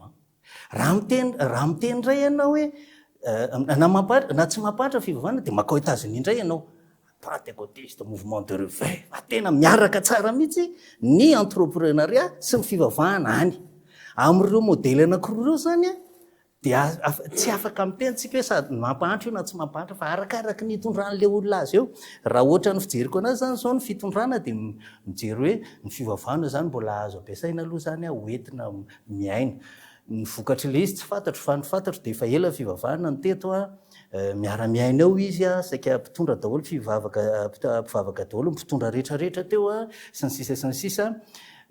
anjarantsika no mijery hoe nanantsika ve sa tsy nanana tao anatin'le izy lamma ve mifandripahalemana rehefa noentina mambavaka le zavatra manahirana zay ny ambony ady hevitra idéologika sy politika. Ny politika zany de hoe fa fitenenany hoe tsy mety zany amin'ny laïcité ao anaty lalam-pandrenana ve zany ny politika zany tokony adin'ny mpanao politika hevitra satria tsika koa mila manapa-kevitra itsika ty ohatra ny tsara vela tsy manahirana mitentsika hoe laïque de aty manao zavatra ohatra ny hafahafintsika ao am-potsika eo tena mino rehefa makany ambany vohatra ary tsika mbola manao zavatra hafa koa misy fatapa-kevitra mila tapa-kevitra ty fiarahamoniny ty atsoko amin'ny fiteny fa mety hoe tsy sosiolozika eran-tany fa mampisalebolembo ny fiarahamonitsika tsy fatatsika io zany na ahoana na ahoana fa ninina aloha am'izao situation atsika zao ny finoana amin'ny lafiny ratsy na amin'ny lafiny tsara dia mbola ampiasaintsika malagasy ahafahana mitatana zavatra ray raha za zany zao mijery ny fitondrana dia io za hoe tsy fantatro mo iza ny karakara fitondrana ve sa iza ny karakara n'le tamizoma fa ny fahalalako azy a niaraka atao daholo ny firoam-pivavahana sy ny rehetrarehetra atao hoe komunika zany le satria zay zany aloha no mety hoe ampitonitony sainy ary tsika malagasy tokoa ange aloha rehefa mivavaka dia tonitony sainy zany fivoaka atsika amin'ny fiangonana rehefa alahady zany ingeka ohatrany hoe tena mahafinaritra ny fiainany satria tona ny saitsika rehefa miditra ao mbola mety amin'le malagasy zany aloha le izy fa zay zavatra zay zany tsy azo tsontsony any fa nandrindrandrindra fa amin'le zava-misy amin'izao fotoan'izao fa ny resaka fivavahana sy ny fipetrany raisina hatramin'izay ve ny afahantsika mifehan zava-misy raha ny hevitrareo iska afaka amin'izay le satria dodika any amin'ny solutiontsika anatin'izay malakely an'le ana dia maikandao tsy manina atsika tsy mitena mihitsy hoe ratsy ny fivavahana samy manana ny azy daholo ny olona mety manana safidy zany ny olona alao alalaka eto amin'ny tanin'ny république madagasikara zay le atao hoe miaina ao anatina firenena républicaine démocratique tsika fa kosa fotsiny hoe ny fanjakana tsy tokony amoaka hoe loko anankiray hoe zay protestante na zay katolika na hoe zay dadalahy dia iravaka be ao andapa ao na zay zao tena elana satria ninina resantsika dia hiteraka olana foana zay raha pitso raha fakapitso fa tokony hipetraka izy laika rehefa mikarakara indray ny fiangonana mampianatso ny tompony manam-pahefana afaka manotrona ny manam-pahefana zay zany tokony sy mahita ao anatin'ilay izy tiako resahana kely indray makasika amin'le resaka budget teo ny tena olana manko hoe le ty fotony tsy tonga le izy raha misy manafika ny olona dia fotony dia hoe tsisy carburant zay zao tsy afaka mihetsika zay ny zavatra hitanao raha midina any ambanivohitra ny mpitandro filaminana dia hoe zao ny andamin'ny teanay zao ny zay tsisy carburant ana moto zao ny anina sy ny any petraka any le mpitandro filaminana dia fa hoe zao ny sakafonay zao ny lokanay zao ny anina sy ny anina rehetrarehetra dia eo amin'izay le mahatonga an'ilay hoe misy zavatra tokony hodiniana ary tokony hovahana mba hisitrahan'ny olona eny ifotiny eny zay zany tena mila petraka dia bazan'ny fitondrana iny tena resahako foana averiko foana fatokisan'ny vahoaka zay ngambo resaka fahadokisana zany mila volena zany alatr'olona ny misy eto zay vahoaka zany mila mahazo résultat aingana mitsahatra ny fangalaran'olona dia tratra hoe iza ny tena atotomokotrika an'le izy zay ny andrasan'ny vahoaka zao ny ahafahana manao an'izany tsy tenenina fotsiny ambava hoe atao fa mila fifanomezan-tanana indrindrandrindra dia hifanomezan-tanana tsika azo atao tsara ny mamerina ny ataoko hoe andro-masom-pokon'olona eny anivo ny fokotany tsirairay avy ny mpitandro filaminana dia azo atsoina amin'ny fotoana rehetra satria ohatra ny efa misy fandaminana za zao vao tsy ela satria ny tena moa amin'izay mpisehatra sosialy zay za tena mavatra mihitsy lasa mitety an'le toby misy ny polisy ny sisa sy ny miaramila tena arahako maso mihitsy tsy dia misy olona mipetrapetraka tsony any anaty birao tsy haiko izay fandaminanareo mety manao patrouille sa tsy haiko fa zavatra ohatrany zany tena hoe manome fanantenana zay no mahatonga mbola mijoro sy miantsoantso androany tsy misy afa-tsy ny fifanampiana ny fahavaloam-bonana dia ny mpamony olona fa tsy ny mpitondra fanjakana namana tokony ampiana ny mpitondra fanjakana ny eo iavoloha tsy alalinina hoe misy olona very ary raha tsy isika eny amin'ny fiarahamonina mandefa an'izay voalohany mifanohatohana hatrany hatrany ka zay na ny atanako ny rehetra raha nandeha lalam-pirenena fahefatra vao tsy ela dia tena faly be mahita ny fiarovana ny vahoaka eny an-dalana raha tsy ilaza afa-tsy ny lalam-pirenena fahefatra fotsiny tena miasa ny eo anivon'ny gendarmerie zay tena kasitrako satria mametraka barrière mihitsy zareo ialana amin'ilay fanafiana eny an-dalana satria misy zay insécurité eny an-dalana zay fa tsy resaka alatr'olona fotsiny dia tena amin'izany hoe manaraka mihitsy andro aman'alina ary tena mampihetsi-pozany zavatra zany tsy voazao ireo nanao an'izay fa somary lavitra matetika moa dia atao Antananarivo foana ny voaresaka fa zay ny zavatra lazaiko hoe ny mpitandro filaminana dia miasa sainga les communications araka ny tenena teo tokony alefa tsika zany ny zavatra misy ny olona manaratsy betsaka kokoa ny tsao betsaka kokoa no ny info azo avy eo anivony fitondrana ary za vao tsy ela tao anaty Facebook tao efa nahazo menasy a hoe zay mbola tsy mamoaka dia manina ianao mamoaka ka nareo mitaridretra dia hafa le zavatra ivoaka rehefa aveo a isorako moa zany satria zahako amin'ny mahaingo paradis Madagasikara betsaka ny mpanaraka dia tena hoe na any ambany ravikazo any aza dia tena mandefa ny tompona andraikitra na ny gendarmerie na ny eo anivon'ny polisy pirenena na ny reo solombavambahoaka lavitra n'Antananarivo ireo mandefa hoe zao ny vaovao aty mba alefaso anaingana ialana amin'le tsaosy ny zavatra rehetra tena ilaina maika zay zavatra tsy ampy ninina zany tenenina miala tsiny namana ianareo amin'ny serasera ny fitondrana fa tsy ampy ny communication omena ny vahoaka rehefa mahazo toerana aza dia zatra miaro an'io seza io ataovy ny asa inona ny andrasan'ny vahoaka aminareo fahalalana resaka vahoaka zay ngenina voan'ny ministera ny fahasalamana teo aloha eny amo zany izay taony tena ny searaka satria marary ihany lafi ny fahasalamana zay a tena hoe fehezina sao dia voakitika matahotra ny président fa sao dia zao ka zao Andriamanitra no atahory miresaka hoe fivavahana iverena kely sady amaranako an'iny resaka iny a ny zavatra angatana sy andoliana isan'andro zara taitra amin'ny 12 alina amin'ny 1 alina taitra dia lasa mandohalika dia hoe omeo mpitondra endry matahotra an'Andriamanitra manana fatahorana an'Andriamanitra tsy afaka satria lavitra rehefa lavitra an'Andriamanitra mpitondra dia maninona tsy mijery ny tombontsoandreo madinika izay tantana anareo zany ny tena irina ankoatrany hoe fanamboarana tsy misy afaka mampijoro ny olombelona ntsony manoloana ny abibiana ny vonolona misy ankehitriny zay zarina ny masosika mijery an'izay tsy tonga ho azy ireny a fa misy antony avokoa zarina mijery faty dia ohatra nefa tsy tahitra ntsony firy indray hono maty gagabe zao mamoaka ohatra fitonjana hoe enina ny maty a dia efa manova sady moa zareo amin'ny compte faky hoe miteny ny ministra ny Gasikara hoe compte faky misy mandefa zany zay hoe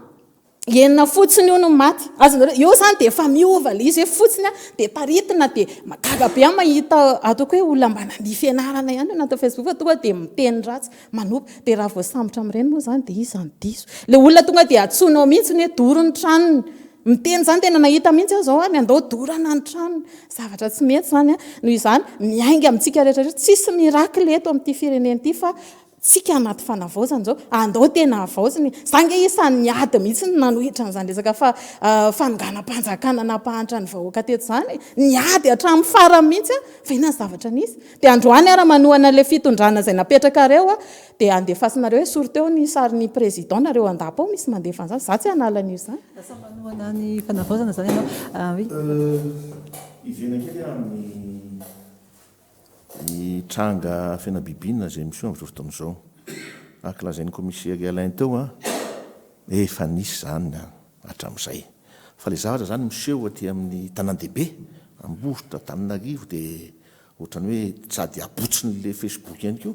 dia ohatrany hoe tena zavatra mahatsiravina be za ny asa tany atsimo tany amin'ny Ampania Anapera Benedrony tany be dalo aza mandringitra amin'izao fa voatisitry ny dalo masoko zao nahita fa ny dalo amin'le fampiasana otobala dia vehivavy be voka zany a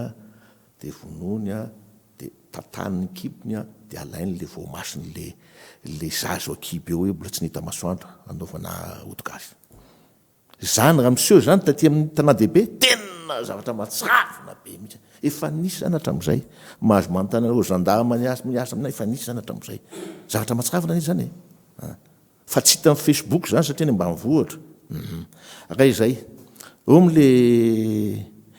tenen'ny honorable tao zavatra tsy mety mihitsy ny a hoe rehefa mandeha tony iny gendarme za tsy milaza ny tsy ambarately ny gendarme milaza marina fantatry n'olo zany fantatry lehibe ny gendarme hoe ny vahoaka no miantoka ny sakafon'ny gendarme tsy mety zany gendarme rehefa manao mission an-trandrony a mahazo indemnité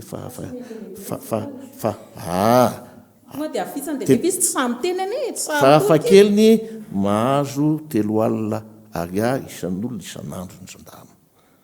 tsy fantako zay ianao nolazan'izany hoe tsy meny lehibe ianina zay ndre tsy fantako zay faharoa manaraka an'izany a eo aminareo vahoaka le hoe itsika mpitandra filaminana zany amerina ny fatokisan'ny vahoaka atsika misy zavatra tsara ho fantatrareo za mamerimberina n'izany foana mety mitovitovy an'izany any amin'ny polisy pirenena fa ny ato amin'ny gendarme jerevo ny statistika fa ny zandama ny departementam-panjakana mahandroka mpiasa be indrindra olole tratra manao corruption manenina any amin'ny fonctionnaire fony am voapasoka tsy voaoka any amin'ny zandama voaoka voasary de voaoka tsy fantatry vahoaka zany satria ny vahoaka ny tamin'ny masona tadidio tsara fa ny sazy hony inge ka secret ao anatin'ny gendarmerie tsy azo lazaina masom-bahoaka hoe ianina nge ny atao aminay tsy hanao an'izany mihitsy ny commandant gendarmerie tsy hanao an'izany izy fa voasazy ho ny olona gendarme manao fahadisoana hony voasazy mafy na voahoaka na tsy mandray pension rehefa retraite sisy zany ny azo manahaka an'izay tsy ho fantatrareo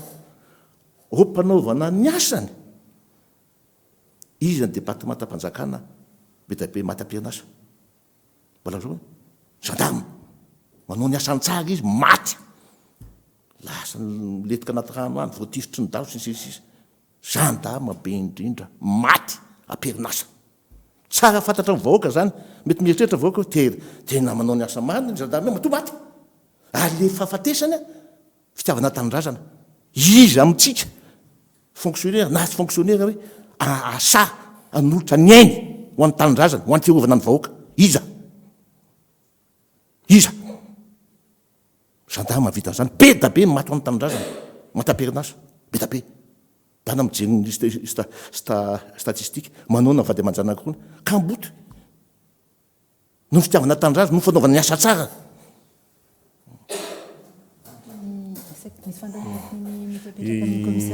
ho an'ny commissaire ny teniny commissaire teo hoe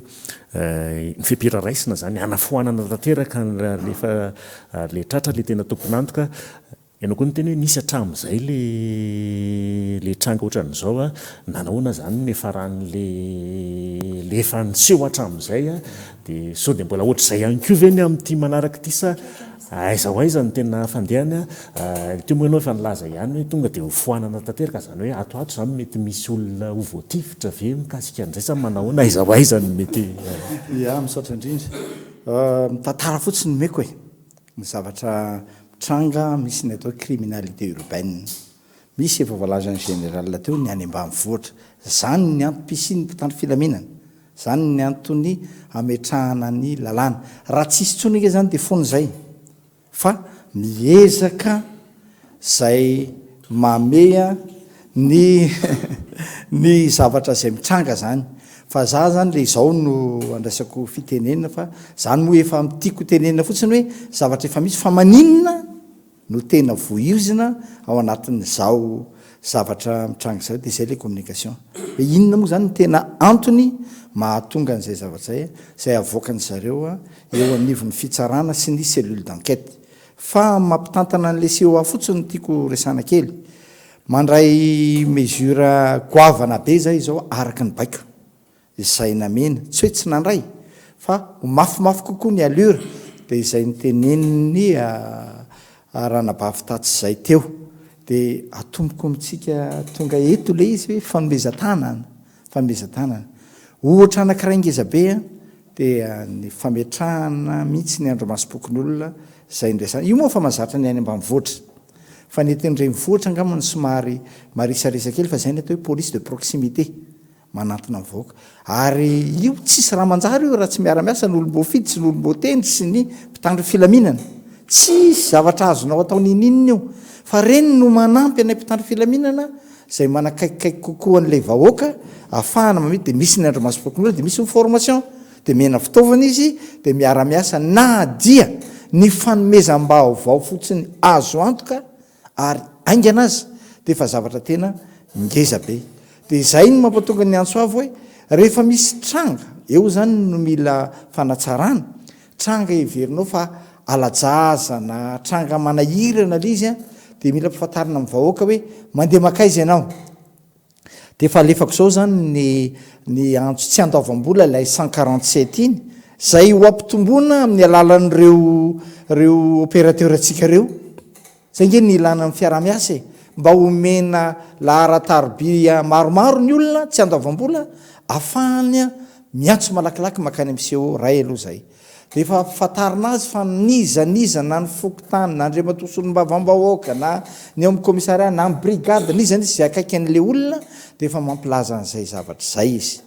eo zany ny mila fitandremana fa mba malakilaky le izy a mandeha le satria iverina ny any akanja rehetra amin'ny alalan'ny fitadiavana amin'ny alalan'ny famotorana amin'ny alalany mba hoaingana satria ao anatin'iny ora ray zay mahaverin'le zaza eny resaka teknika ny resako a ao anatin'iny ny tena isin'ny chance be dibe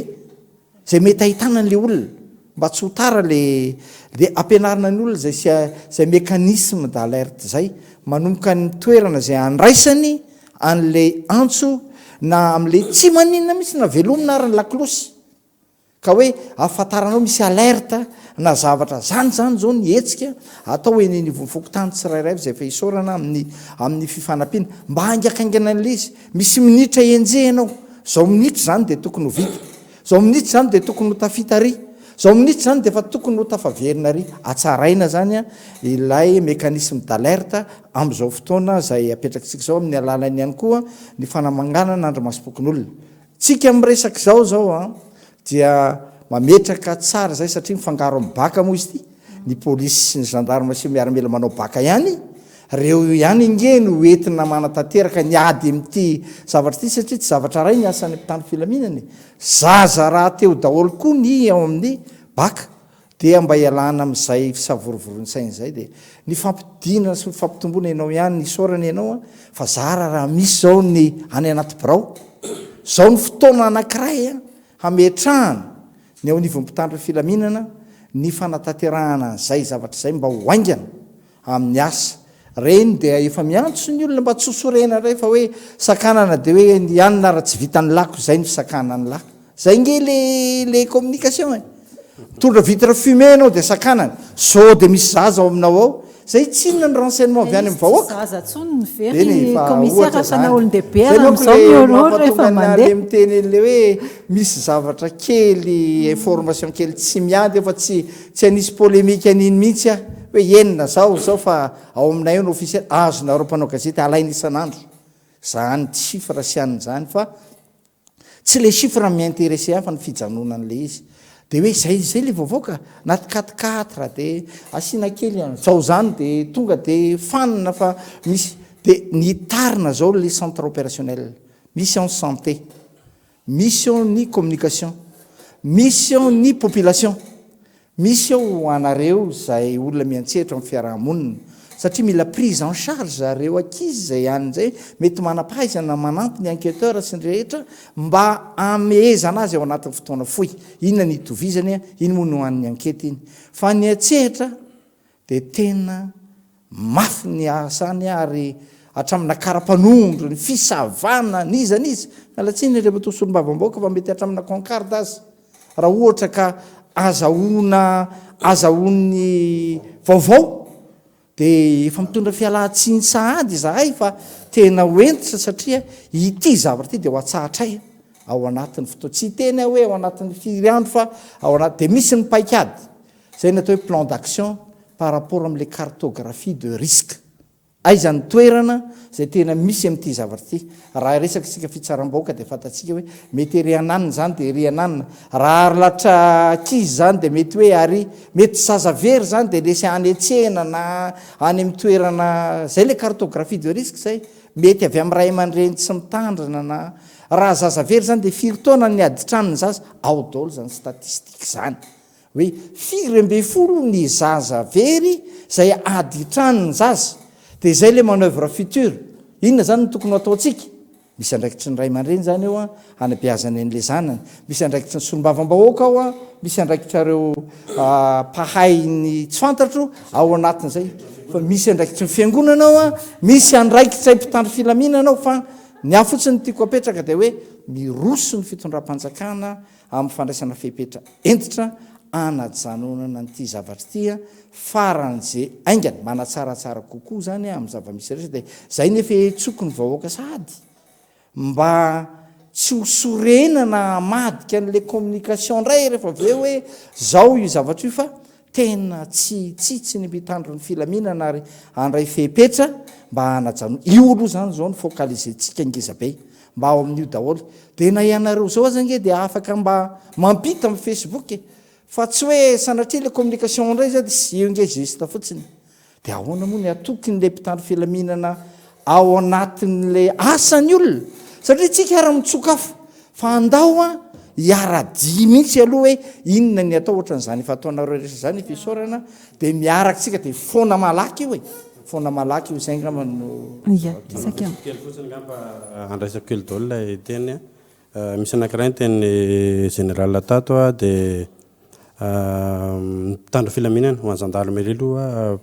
efa be dia be ny ka hitako satria tsika ny ambanivohatra tamin'ireny kidnapping sy ny sisa ireny dia saorana be dia be fa tena hoe manala ny olona ao anatin'ny gendarmerie ny mpitandro filaminana rehefa olon-dratsy na hita tao daholo zany tamina lesaka vol de bovide na trangana kidnapping sy ny sisa dia efa hita mihitsy satria ny tena mihitsy no nitondra ny ka teo anatin'izany fa zao mba mangataka koa ahako a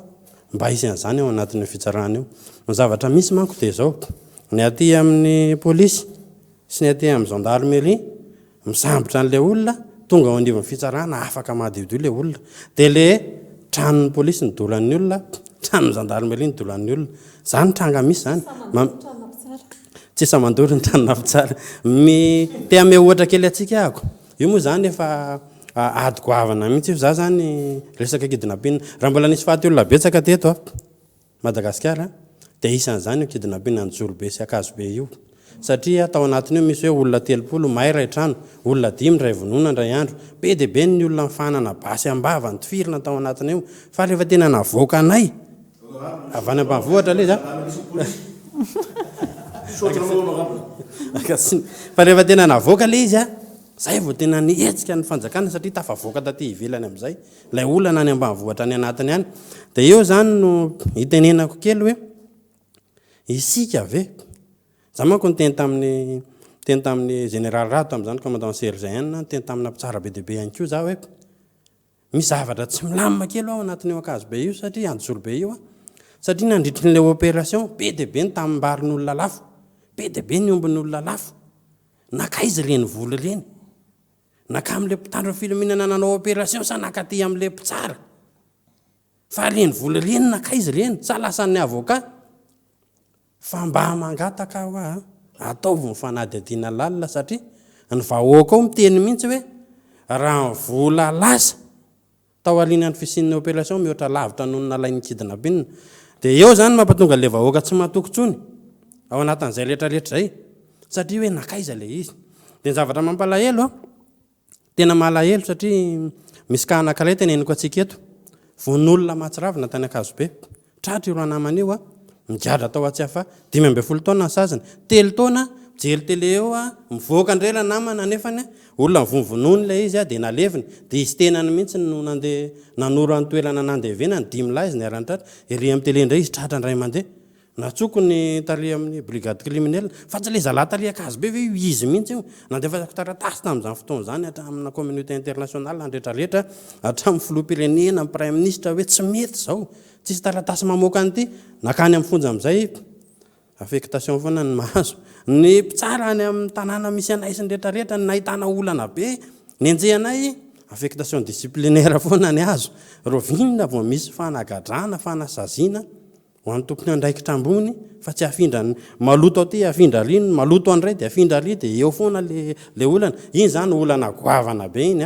za tena miteny Andriamatofilo raha mieritreritra ny ady an'io resaka kolokolo io dia avy any ambony no mifafana ianao mihitsy ny diovina voaloso manodidina anao rehetrarehetra zay vao manadio ny aty ambany aty fa raha ny aty ambany aty no fafahanao miakatra efa maloto indray ny aty ambany aty ianao iverina mpandrapatonga ny ambony any fa avy any ambony no midina zay ny anankiray indray resaka ianao teo hoe resaka iny tena ekeko tena manaiky raha resaka tao anatin'ny tsy fandriam-pahalemana manko tena be dia be ny adsika efa nazo menace de mort tsika rehetrarehetra reny olona any ambanivohatra miaraka amintsika reny tsy hoe mitangorona ho azy efa nisy viveriny ainana tao anatin'izany nahatra ty Antananarivo raha tamin'ireny ataontsika hoe pasabito adiam-boly reny efa nahazo 300 zay tao anatina fanafihana be dia be ahoana nazahoana an'izany fenona ivavadiny rehetrarehetra dia raha vao misy mampaneno miara mivoaka daholo tonga dia miara misambotra 200 roa mivavy tao anatin'izany rehetrarehetra zany tamin'ny 2014 zany ny any ambanivohatra rehetrarehetra iny nataona an'izany fa mampalahelo dia zao tsy tafaverina intsony ilay fifankatiavana sy firaisakinan'ny olona any amin'ny fokotany any ambanivohitra any satria nahoana ilay folohan'lay fokotany mihitsy tendrenareo ilay olona tokony talika iady amin'ny tsy fandriam-pahalemana ilay olona tokony andrindra n'ilay fiarahamonina tokony ho atokisan'ny olona ilay olona tokony andamina ny zavatra rehetrarehetra eo amin'ny fiarahamonina raha misy alatra tany eo izy miaro voalohany raha misy alajazy eo izy mahafantatra hoe tiany ratsy tiany tsara tiany zao mety ihanina zany ihanina ohatrao ihanina amin'ny vocal zao ohatrao fa le olona tsy eo anaty fokotany lasa président fokotany eo zay olona piso lelaka lasa président fokotany eo aleoranga le vahoaka mba hifidy zay zany tena matetika manko ohatran'ny hoe resaka politika foana mamaiky amin'ny mpitondra satria filopokotany mikilakila ny lisy mpifidianana mikilakila ny carnet mpifidianana mikilakila ny rehetrarehetra dia any ny anjehana voalohany nefa le fiainan'le fiarahamonina mihitsy mbola miteny koa eto ao amin'ny anjolo be io fa rehefa nidina tany ny opération dia izay olona nanana problème tamin'ilay se fokotany tahaka ny hoe ady tany zavatra ohatrany tonga dia nitondrolo le président daholo hoe retsy dalo any amponja any satria tsy afaka satria ny prime ministre tamin'izany tonga dia hoe tsisy discussion anatin'ity resaka kidnapping ity fa zay vovororo rehetrarehetra ato tonga dia lasa daholo mbola any le fianakaviana zany zavatra rehetrarehetra zany mila metrahana ilay velona amin'ilay teneniko fitokisan'ny vahoaka rehefa tsy atokisana any apotiny any dia miozozatra any atapiny any fa alefasa aloha le fifidiana filopokotany mba handrindrahnareo an'io fiainam-piarahamonina eo ahafahan'ny fiarahamonina manavaka ny ratsy ny tsara ahafahanareo manana ilay andro masom-pokon'olona tena miainga avy any amin'ny fokon'olona zay zany angambany aloha monsieur le commissaire fa zava-dehibe zay angambany asiako teny kely moa zany ny mahakasika an'izay hoe tsika moa zany miodikodina anatin'le fatokisan'ny vahoaka dia matetika voaresaka ny fitsarana raha toka hoe manao ny asa ny mpitandro filaminana dia tonga amin'ny fitsarana dia votsitra zay raha fehezina ny zavatra misy ary tsy takona fenina zany ohatra ny tafika andreavan-tanàna fa tena marary io sehatra ny fitsarana io tsisy mpitondra na ray aza ka hoe tsy teo mamy hoditra eo anivon'ny vahoaka hoentiny zany samy mitady an'izay daholo hoe ahoana ny ananana filaminana fandriam-pahalemana mandritra fitondrana mba hahafahana manana mahazo ny fony vahoaka ahelan'izay fitantanana zay noho izany tsy hoe akory hoe hitora-baton'ny mpitondra sika dia ho foana ny zavatra ratsy ataon'ireo olona efa natokana anao an'izay satria ny mpamono olona nge anaty vahoaka foana ihany tsy lavitra io tsika no ampiasaina ninina koa dia resaka géopolitika tsy azo hidivirana satria tena misy zany hoe jereo fa ohatra ny nampiakatra karama dia ohatra mitady ety zany lafiny sosialy zany dia jereo fa ohatra milamindama tsisy mikitika izy dimy miralao manana basy dia sarotra be ny kitika sy amono andreo fa andao le vahoaka ary no petahantsika satria zanaka zany marary zany rehefa aina nkitiana tsy maintsy hitroatra ireo zany zany mila dinihana daholo iresaka mahakasika ny fitsarana ny olona dia tena nanana fanantenana be za manokana mbola tsy mamotsitra ny fanantenako hatreto mahita hoe ministra fa ny soernef ny eo satria vao avy izy dia efa tena hoe anao zavatra ity ministra ity fa ny ministra rehetra zay niasa teo saika niara-ny asa tamiko daholo satria za zany sehatra ny fitsarana sy ny fonja akoatra ny hoe ny anivony ny fiainany olona eny ambanivohitra sy ny fahasalamana ny tena hoe izy arako betsaka fa ny zavatra misy io iaho averiko le teniko tany amaloana hoe sarotra be io toerana ministra ny fitsarana io amin'le resaka fisarana zany fa ny fahefana eo anivon'izay fitsarana zay satria manina ilay corruption au niveau an'ny fitsarana tsy antanana rivo rery ny teneniko fa ny any amin'ny sisiny any aza tena mafy be raha vao mikitika mpitsara anankiray dia efa andao hitokana dia matahotra le ministra amin'le toerana noho izany lasa voafetra be zany na misy zavatra hitanao zao re tena tsy mety hoentinao eo anivo ministera zao ny zavatra misy zao ny manjohan'ity olo ity tia fotsy dia lasa mainty tia mainty dia lasa fotsy inona ny tokony atao dia efa jerenao iza le olona iza daholo ny akaiky an'ireo mpitsara reo ianina ianjana be io anahirana io mety ohatr'izao sy ohatr'izao io dia zany zany ny zavatra misy hoe sarotra ka tena miantso zany hoe mila raha tena iroso te androso anatin'ilay fanavaozana dia zao ilaina le fahasahina mandray fanapaha-kevitra indrindraindrindra ho anivon'izany fitsarana zany fa tsy ho sarotsaromana fotsiny sika vahoaka sahi mitorika mandehana ho ministeran'ny fitsarana rehefa mahita tsy fanarahan-dalàna fa aza matahotra zany nitahotra ny isan'ny tena olana sakana satria diso mivolena hoe vao miteny an'izao dia migatra zay loha efa vita setra zay teny efa vita setra ny amin'izay lafin'izay ny asahina miteny eto andrany hoe ao ny fositra eo ny mampijaly ny vahoaka rehefa matoky ny fitsarana ny vahoaka tsy ny ministra ry vahoaka malagasy no mitsara ndrarahina anivon'ny fitsarana fa reo mpitsara ao anatin'ireo manao azy ka raha misy didim-pitsarana tsy mifanaraka amin'ny tokony izy manaova fampiakarana mandefa fitarainana eo anivon'ny ministera fa maika dia maika ny fanovanana izany anatin'izao fanavaozana izao ialana zany amin'izay satria nampitany filamirana ara ny ekivy efa nanao ny zay efa tonga tany lisy ina moa ny ataonao eo za zao vao tsy ela tena vao tsy ela mihitsy aho zao a misy raharaha anankiray tena hoe tena mampalahelo fa zao tena nanao ny asany teo anivon'ny BC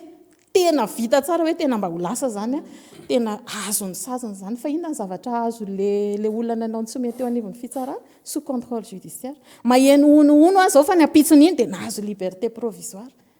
dia eo zany le vahoaka le olona tsy manana nary azato ary frian-jareo miala avany ambanivohitra za zay tsy karamain'ny fanjakana tena teneniko zay no mandeha hoe tena andahoara mba hoentina mitotototo makary mandeha ary manangona isorako moa teo anivon'ny médiature de la république zay isan'ny tena naame tanana be a tamin'ny fanampiana vahoaka madinika zay fa aproché moa le madama professeur Ravaka mino afa mety hoe manana toerana metimety kokoa mena azy angamba ny fanjakana satria elita reny a tena manana ny olona tena hiasa ho an'ny vahoaka zany matetika tena vohozongozona raha vao mikitikidika sehatra ambonimbony dia efa kapao io fa miala dia matahotra zany na te hiasa ary eto amin'ny firenena dia matahotra ka fanavaozana zao ajefitra tamin'ity androany ankasitrahana isika eto anatin'izay satria voafetra koa ny fotoana eto amin'ny fandarana fa to mahazatra dia omentsika ray minitra avy any vahiny hitondrana hafatra ao amin'ny mpijery androany eto amintsika eto amin'ny commissaire ny zavatra tiako resahana dia ngamba ny tsisy afaka andao hoe miezaka ny fitondram-panjakana amin'izao fandraisana andraikitra matoa maro ny zaza hita sy ny olona tratra ary ireo ataontsika hoe nahafantarana nahasamihafa an'ireo déclaration sy olona maro samihafa ireo mbola tohizana moa ny ezaka efa miroso koa amin'izay resaka communication resahantsika zao ny fanjakana mampafantatra na ny apahany indrindra ny eo anivon'ny ministère fitsarana ngamba ny tena hitantsika fa na ramatoa ministra na ny procureur na ninona matetika milaza sy manazava n'izay anton'izay eo ihany koa moa ny centre opérationnel zay ao tsara lalàna fandraisako teo afaka tsara maka ny vaovao zay misy eo ary miantso ny vahoaka rehetra miantso ny rehetra mba atoko ny fitondram-panjakana ary hiara hiasa amongorana nyty zava mampidodoza ao anatin'ity fepitoana foy dia ny fiarahantsika rehetra sy ny fampitokisana no irinay mba isy amin'izay fa tsy tandro asasarana zay ary baikon'andriamato filoraha teo moa zany fa dia ao anatin'ny fotoana foy tsy maintsy atao ny ezaka rehetra ary miara-mifandrombona amin'izany tsika rezy dia efisaorana meloha ianareo tonga eto sy ny olona rehetra amin'izay fahatsapana ny fiarahan'izay dia makasitraka tao misaotra be diabe tamin'ny fanasana marana ko azy angambany dia hoe te hiantso hoe alohantsika tony satria raha vao tsy tonyntsika ho sahirana ny atsoka hoe fitoniana na ny vahoaka tsotra atsika olo-pirenena tsotra na mfitondra satria nisy lesona kely somary nanahirana ihany manko tamin'ny covid tamin'ny andro covid ireny rehefa ohatra ka tena ndraisana fepetra maneran-tany dia nisy zavatra manahirana teo amin'ny fomba fampiarana azy zany satria tezitra be le nampiatra ary etopo be dia manjary manahirana zay zavatra zay ka alohantsika hitandrany ihany satria tsy fantatsika koa mantsy tena tsy fantatsika tokoa na ohatra tokoa ka avy any ivelany na hoe zavatra manahirana ty faharoa fahatelo dia zao amin'le resaka androm-basim-pokon'olona fotsiny tiako resahana kely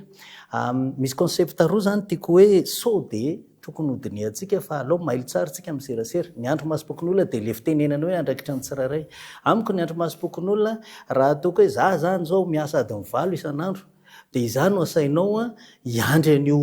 filaminana io zany eo amin'ny tanàna mety manahirana ihany zay zavatra zay fa tsara faritana any hoe inona lay andromaso tadiavina matetika mantsy hoe vao misy korotana sotika asio andromasom-pokon'olona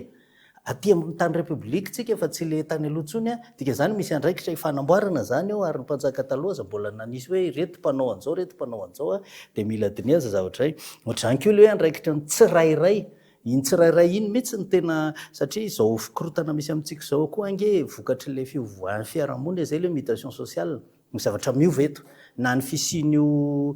ino izy teo internet io ara ny tambajotra selasera anisany nampiova zavatra be deabe io mihitsy le mampibotsina ny raharaha mamora hita vetivety sady ratsy le izy ny tsara ka le hoe andraikitra ny tsirairay a de mila jerevana ihany fa sao de nanjary lasa zany hoe inareo mihitsy ny responsable ny any atahorako zany psychologiquement le lasa ohatrany se culpabiliser indray tsika olo-pirenena za mihitsy nge zany mahatonga nyty zavatra ty miroboroba tsy mety zany zay zavatra zavatra efatra farany azafady fa mba hanararoatra ohatrany tsy de niteny elaela teo misy zavatra anankiray tsy nalea saitsika mihitsy rehefa mifampidinika amin'ny ohatry tony satria variana loatra tsika zany ary am'le hoe io le tranga fa manina ny olona no mahavita namono olo izay verenako foana zay zavatra zay so de tsy nyresantsika koa ny fiparitahan'ny zava-mahadomelona sy mitoka eto amin'ity tanàna ty tena mahatsiravina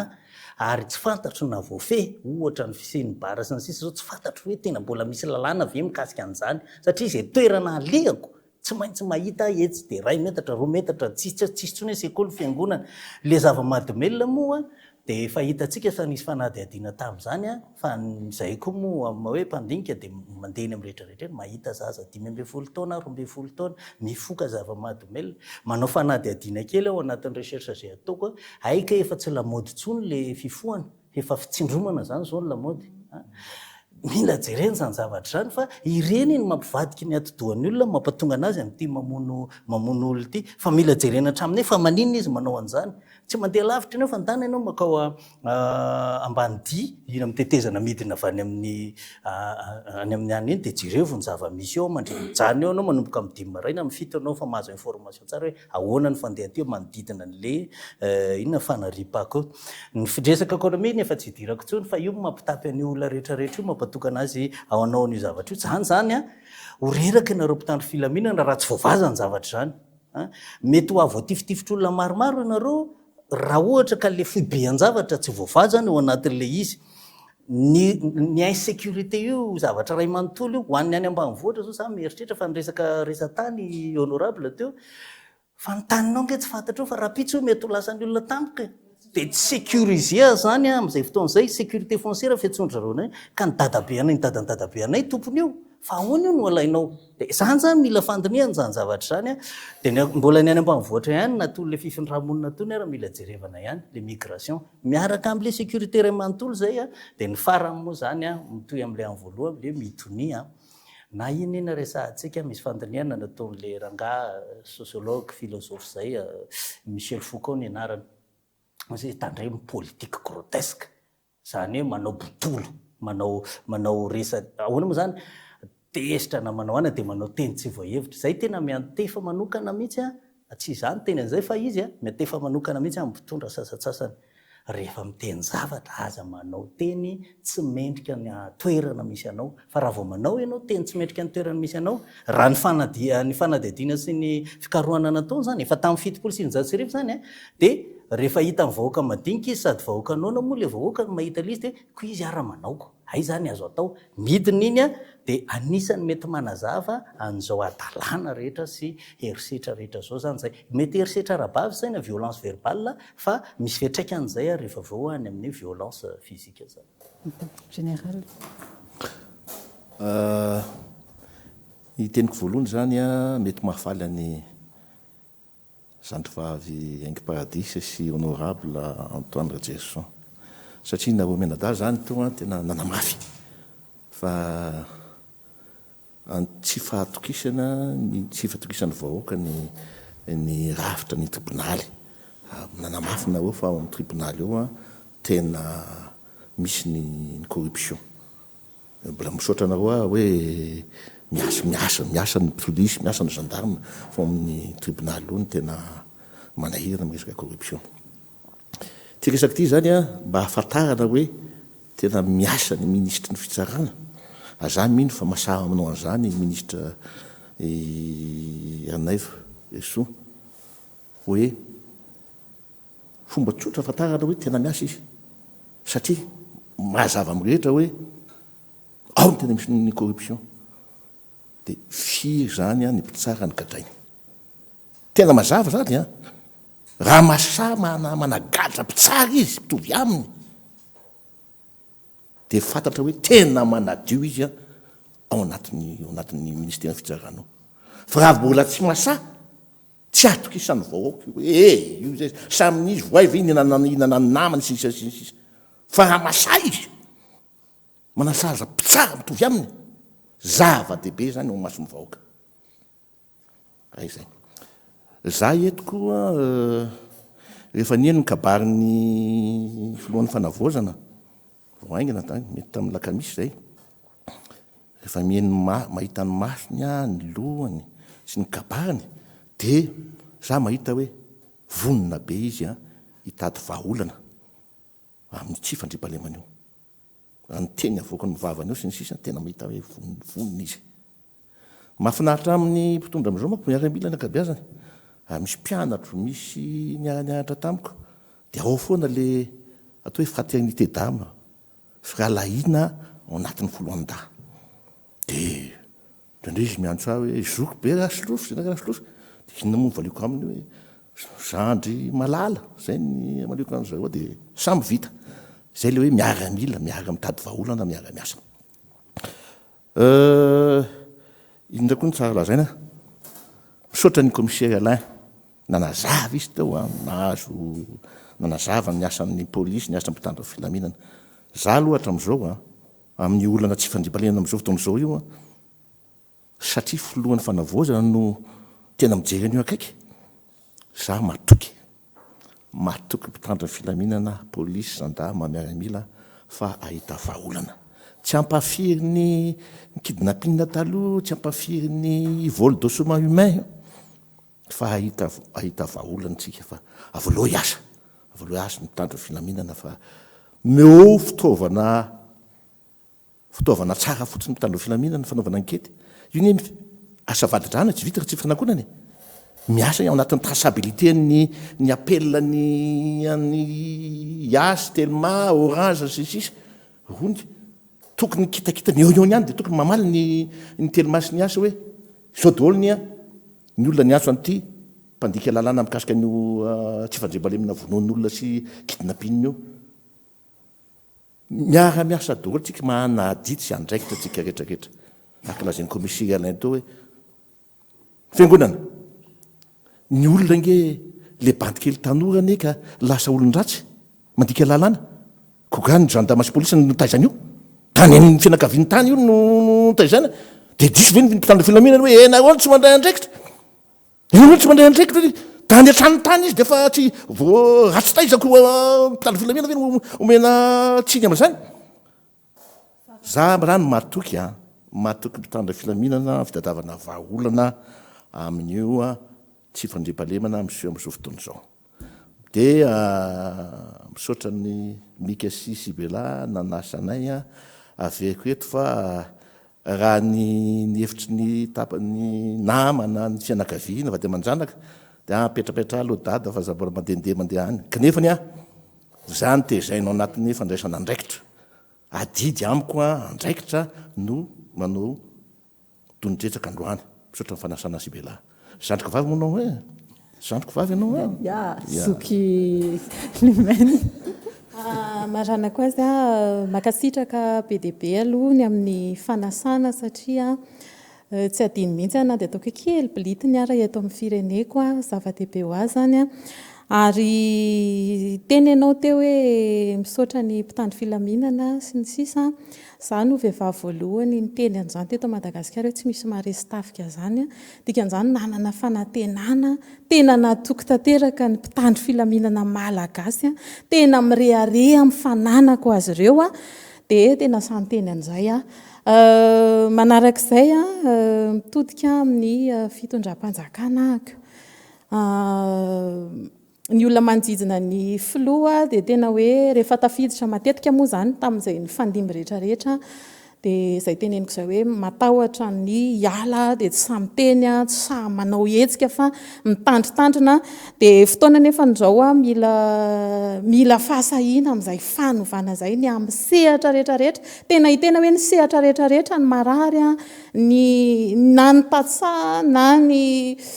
sehatra ny fahasalamana izay nazahoana fitarainana be dia be ny teo amin'ny sehatra ny fanabeazana izay isan'ny adiako fo teto amin'ny firenena voalohany akarako plateau hatramin'ny haingo-paradia Madagasikara be dia be ny anja efa natao dia izao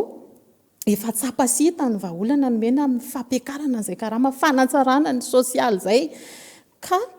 amiko izany mila miara-mientana ny rehetrarehetra izay manana ndraikitra eto anivony firenena amin'izay fanasoavana ny vahoaka aza manome-tsy ny vahoaka raha mitabataba ireo raha menimenina ireo tsy adosony izany misy marary azy dia aoka mba haiaino mba tsy sanatria hoe ny eo akaikinao ihany ny enonao ny feoany nefa ny zavatra tia tahaka ny nahazo ny filoha teo aloha za moa dia hatramin'izay mpitondra ny fandimby rehetrarehetra raha misy miteny areo hoe orange za tena hatrany amin'ny andro ny filoratsiraka dia efa haingo ny anarako niady foana tamin'ny sehatrarehetra satria nitezainany amin'ny hoe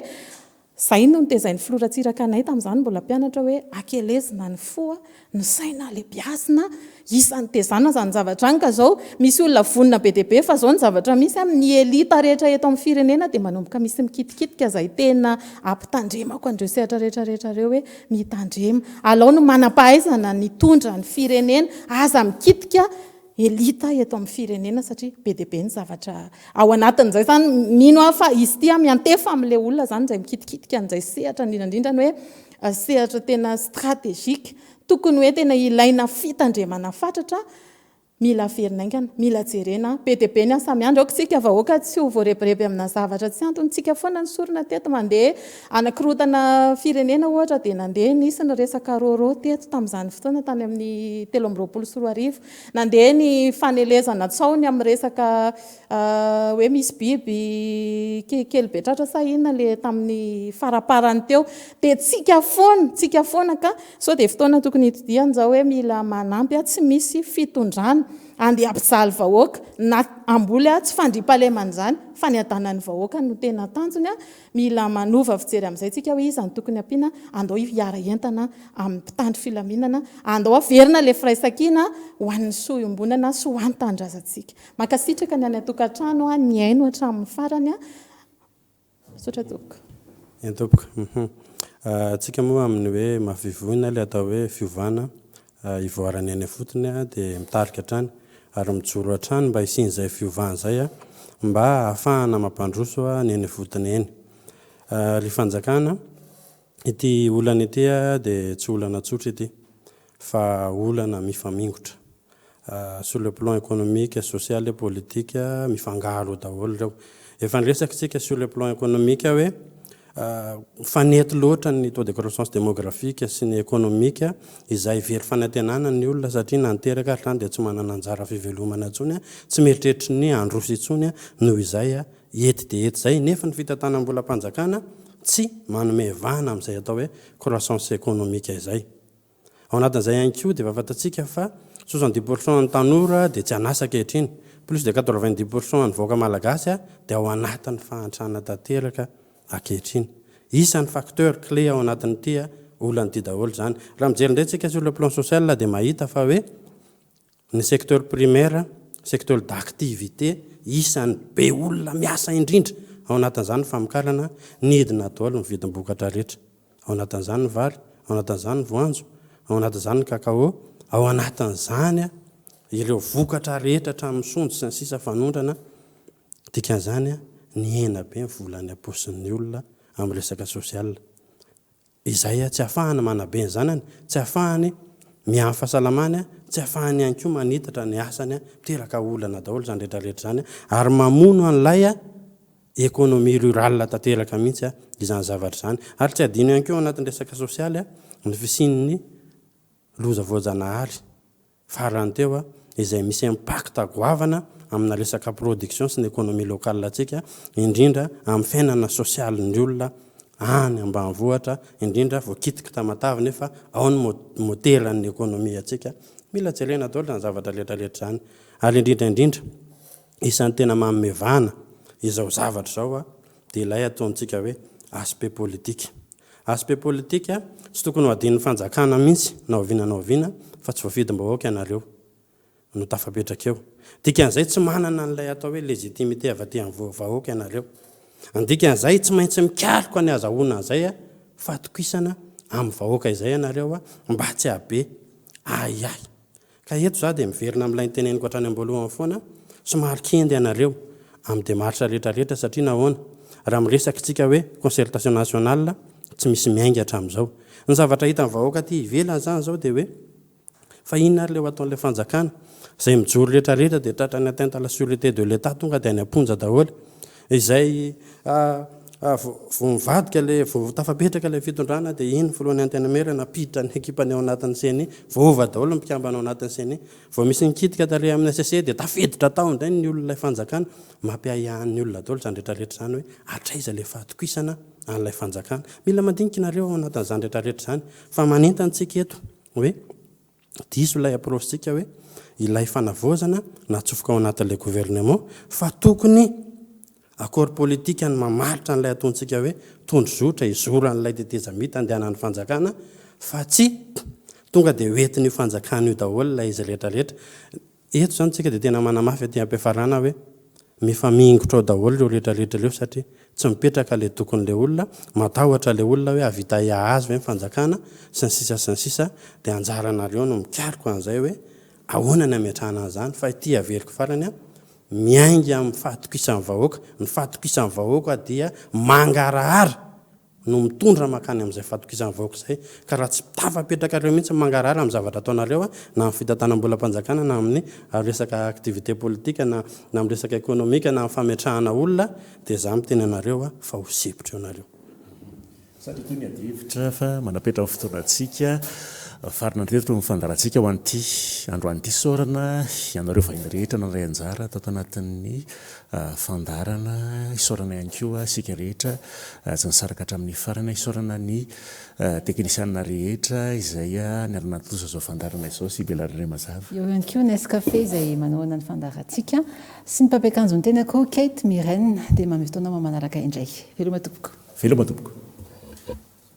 Achille un photo souvenir. Yeah.